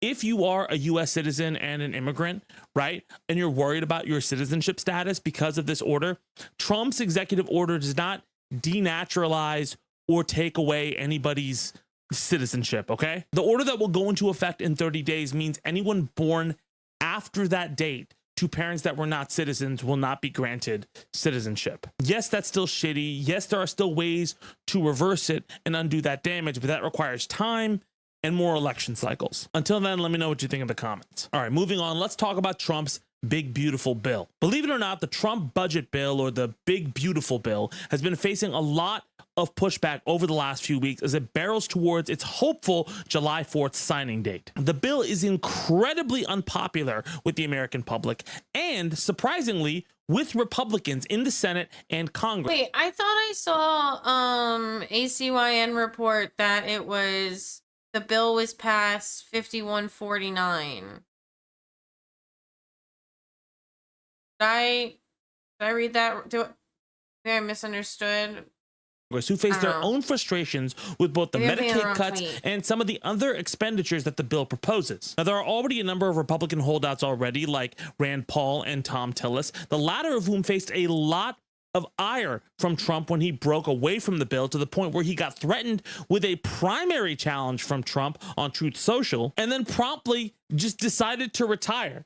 But at the same time, part of me wonders if that was even a good decision, because again, this bill is unpopular even with Republicans. You could have wrote it out, Tom. But I'm not complaining. Get the fuck out of there. But even former Trump ally and permanent fraud Elon Musk is calling out the bill and labeling it as insane and destructive. Now, currently the bill faces a vote-o-rama on Monday, and it may have already cleared that by the time you hear this, or may still need to clear that.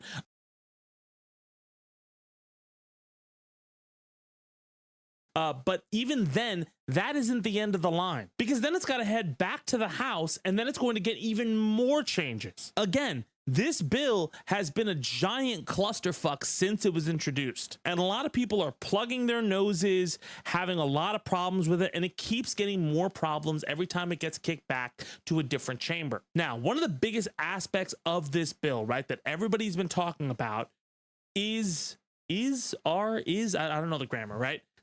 Are the Medicaid cuts, right? A lot of people are very, very worried about these Medicaid cuts. And I will say, at least in the latest round or update on this bill, there was some language that was softened pertaining to those Medicaid cuts. And there were parts of those cuts that were actually rejected by the Senate parliamentarian. But there is still a lot of deeply damaging things done to the Medicaid program in this bill, including an 80-hour per month work requirement. I'm sure that's going to be great for your grandpa with Alzheimer's, these fucking clowns. And look, with this bill, there is an estimated 12 million people that could lose their health insurance coverage by the 2030s. Now, this is a developing story, and there's quite a bit more to talk about in the coming days, but I would say, in terms of signal boosting and fighting against this bill, right, talking about the damage this bill can do has been incredibly useful at pushing back against it. Again,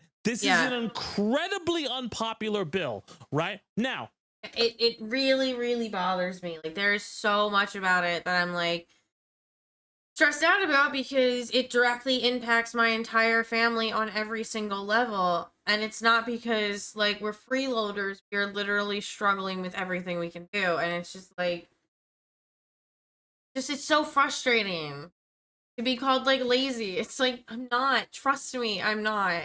Don't fearmonger. There's a difference, right? There's a lot of people who are mistaking talking about the damage this bill can do with deliberately like overhyping and scaring the shit out of people for everything, that they're all gonna die tomorrow. That's not the case. There is damage that can happen, but the more pushback that can be raised against the bill, the more hopefully the cuts to vital programs can be reduced, and the more Trump's bullshit can be tempered. Again, this is a marathon of a fight.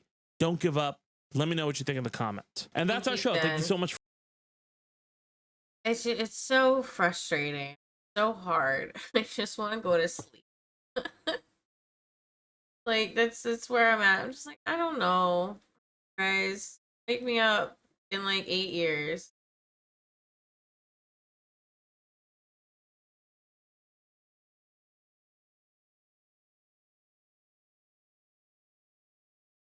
In with our main story tonight, which concerns. We're gonna watch Last Week Tonight because I haven't watched the Last Week Tonight clip in a really long time, outside of like the Tucker Carlson one we watched when we were covering Tucker Carlson. But this is his video on Trump's One Big Beautiful Bill. HBO has uploaded it. The House would have to do it. But like, is there like a specific amount of people who, I thought like Republicans in early Joe Biden, I thought Republicans made like a rule that like if 2-ish or 3-ish party members come forward with no confidence, they have to pick a new speaker. And then they had to like, they like voted like 3 times and McCarthy lost all 3 times and then Mike Johnson took over. Is there any way that can happen again? 2-1. I haven't seen much South Park, but that Man Bear Pig and I don't know anymore after that. I feel like there's probably like 1 or 2 more. Oh, the South Park movie, the one where it's like Satan and stuff. I've seen that one a lot. I was on Comedy Central all the time. This is going to be bad for everyone who is already vulnerable and who needs help. Paperwork for everything is trash. No, absolutely. It's just, it's absolutely disgusting. And I hope more people find out about it. I hope some way we're able to like convey to the House when they get it back, don't pass this shit.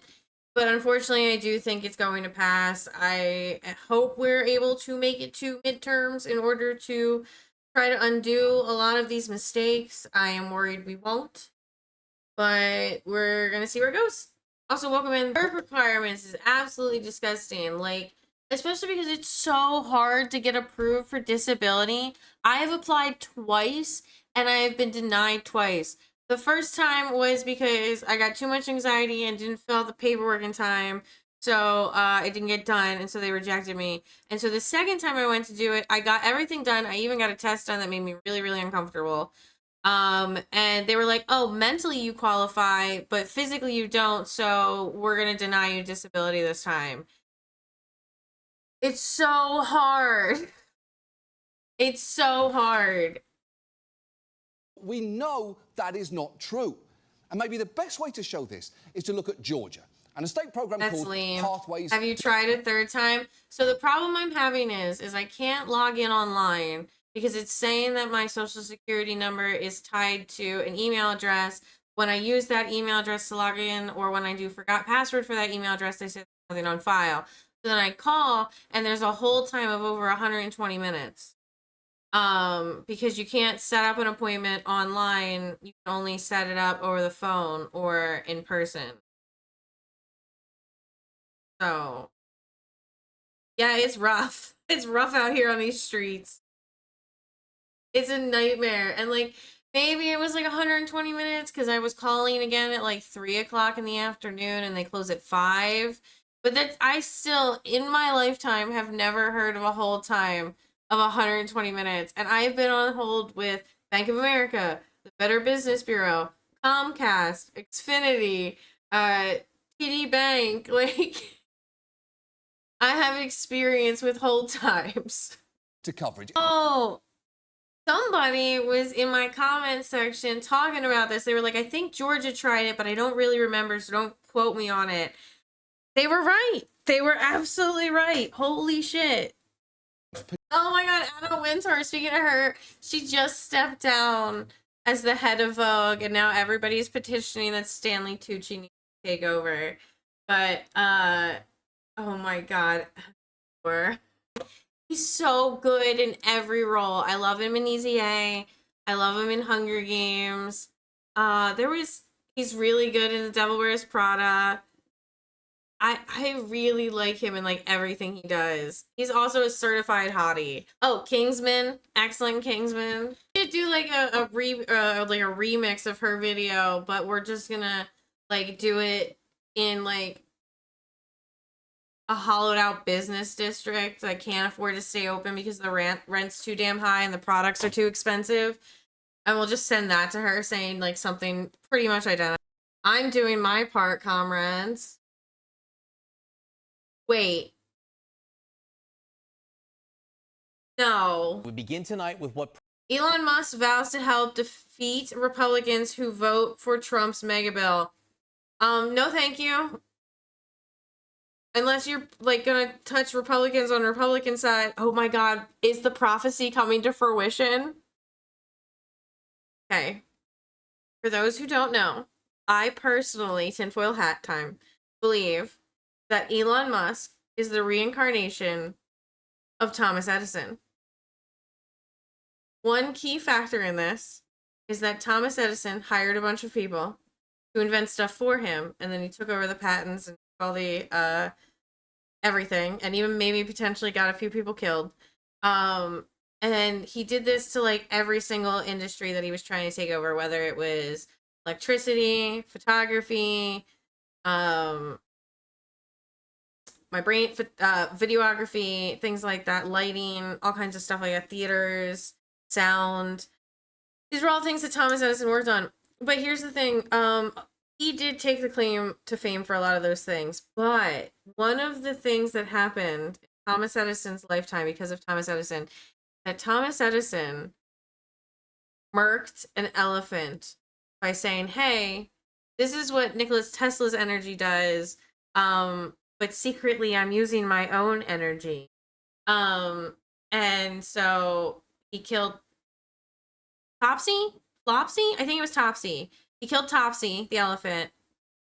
And I believe that Elon Musk is now possessed by the unrested spirit of Thomas Edison, and that he cannot be freed from his shell without murking another elephant. And I also personally believe that the GOP is the metaphorical elephant because their symbol is an elephant.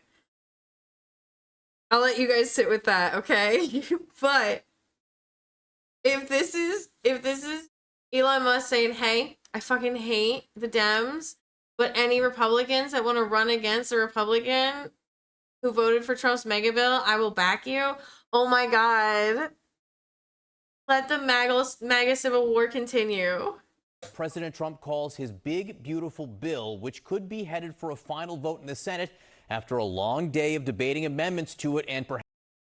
This was posted 18 minutes ago. This is 8 p.m. Eastern Standard Time.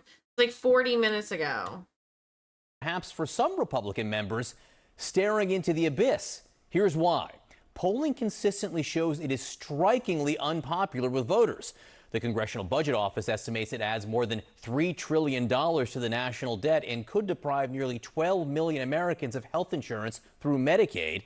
That in it now comes with a double dose of existential terror for Republicans on the fence. On the one hand, the president over the weekend managed to drive one opponent of the bill out of seeking another term. On the other, Elon Musk has just weighed in on anyone voting yes, quoting him now. Every member of Congress who campaigned on reducing government spending and then immediately voted for the biggest debt increase in history should hang their head in shame. And if that weren't enough, he adds, and they will lose their primary next year if it is the last thing I do on this earth. Oh my god. So he apologized to Trump after he said that Trump was in the Epstein files, and he was like, oh, you know, sometimes people get heated and they say things that they regret. And now I'm like, oh no, are we about to get another one of those? Now, given that his Mars mission won't be ready to go for years, that's a lot of primaries. But that's not all. He also reiterated his call from 3 weeks ago for a new political party and says he would start one a day after the bill passes. Rock, meet hard place. North Carolina's Thom Tillis chose the rock, announcing that he will not seek another term, and he slammed the president on the bill's Medicaid cuts. What do I tell 663,000 people in 2 years or 3 years when President Trump breaks his promise by pushing them off of Medicaid because the funding's not there anymore, guys? It is inescapable that this bill in its current form will betray the very promise that Donald J. Trump made in the Oval Office. So today, White House Press Secretary Caroline Leavitt said that Senator Tillis is, and these are her words, just wrong. But listen to what the president has been saying on the subject going back a decade and decide for yourself. Save Medicare, Medicaid, and Social Security without cuts. Have to do it. We're going to love and cherish Social Security, Medicare, Medicaid. We're not going to do anything with that. Can you guarantee that Medicare, Medicaid, Social Security will not be touched? Yeah, I mean, I have said it so many times, you shouldn't be asking me that question. What happens if it comes to your desk, has the tax cuts, but also cuts to Medicaid? Would you veto that? Well, we're not doing that. Would No, you we're veto not, that? I would if they were cutting it, but they're not cutting it. We're not cutting Medicaid. We're not cutting Medicare. A lot to get to tonight. CNN Chief White House Correspondent Caitlin Collins starts us off. Caitlin, how concerned is the White House about potential cracks in the Republican coalition? I mean, they're watching all of this and watching Senator Thom Tillis, you know, in that scathing floor speech on Sunday, John. But then, of course, after he announced that he was not going to be seeking re-election, the president was cheerleading that and saying essentially good riddance to Thom Tillis, given they believe he's been a thorn in their side during all of this. And John, obviously, when they look at this overall, and I've been talking to White House officials about what they think is ultimately going to happen here, they do think this will pass. They don't think Republicans are going to defy the president on his signature legislation, as big and sweeping as it is, and with those potential cuts. The question is how long it's going to take to get this through, to get this done. And that's what they've been watching, obviously, very closely at the White House. But with Senator Tillis there, as he's coming out and he's saying that the president is being misinformed by his advisors on what is actually in this bill, and that it's going to make him essentially go back on the promises that you just heard him say there about not interfering with people's Medicaid benefits. I mean, the White House is just flatly rejecting that and arguing that it's wrong. But I think you have to look at, you know, with Tillis's decision yesterday to say he's not going to be seeking re-election, he doesn't really have a lot to lose here in terms of why he is speaking out and why he is saying that, or any incentive to say something that he doesn't actually think could put Republicans in peril. And so that is something they're watching, obviously, closely at the White House. They just essentially want to get this passed. They want to be able to talk about tax cuts and have that as something that they are trumpeting. And you're seeing. How old do you think that carpet is? And also, how old are some of those desks? Because some of them I'm seeing are pretty nicked up, but some of them are also like slightly different colors. Like the one up front is like a berry. I don't know. Weird. Seeing how the president is working on this in terms of writing scathing Truth Social posts of people who are disagreeing with him. And like that Empedora marble over there. Like, is that laminate? Is that like actual marble? How deep is that marble? I have so many questions. Also taking senators out for golfing trips, calling them up on the phone and chatting with them as this slog right now on Capitol Hill is happening with all these amendments that they are trying to get passed. And none of them so far have gotten passed. Well, speaking of people who disagree with him, Elon Musk came out with a new/old threat today, saying he would primary or push to primary any lawmakers who support this bill. That's a split again with the president. How does the White House view this? Well, it's interesting because a few White House officials were surprised that he came out today and said this, given he had gone largely quiet on his criticisms of I was the going to say he's president been a and little of silent legislation since that he he's trying to get passed. apologized. He had actually come out and said he regretted some of the things he said about Trump when they were sniping back and forth at one another previously. And so now to look at this, what he's saying, I mean, he's going after this and saying Democrats and Republicans are both in the wrong here. A new political party needs to be formed, that all of Washington, he says, is in agreement more than they are in disagreement, and threatening to primary Republicans who vote yes on this. Obviously, John, that is a lot of Republicans who are likely expected to vote yes on this that he's saying that he would be going after. But he's essentially trying to highlight what he says is the criticism of Republicans who complain about big spending in Washington and then are about to vote on this, given the estimates that we've seen, including from the budget office this weekend, of just how much this is going to add to the deficit. Yeah, that's a lot of primaries. He better have deep pockets. Caitlin Collins, thank you very much. And of course, you can join Caitlin at the top of the hour. Wait, what do you mean you hope he has deep pockets? He's a billionaire. Anyway, I am going to get out of here for the night. I am so tired. So, like, last night we had thunderstorms roll through here at like 3 in the morning. And then, like, my youngest kids were having trouble sleeping before the thunderstorms. And then during the thunderstorms, the dogs were like in panic mode because some of them, it was like their first one ever. Yeah, it was thundering like wild. I saw a few. So my bedroom window faces like in a direction where like a harbor is. So I was watching it happen and I saw a few like straight up like shrieks. Like I saw the waves and shit.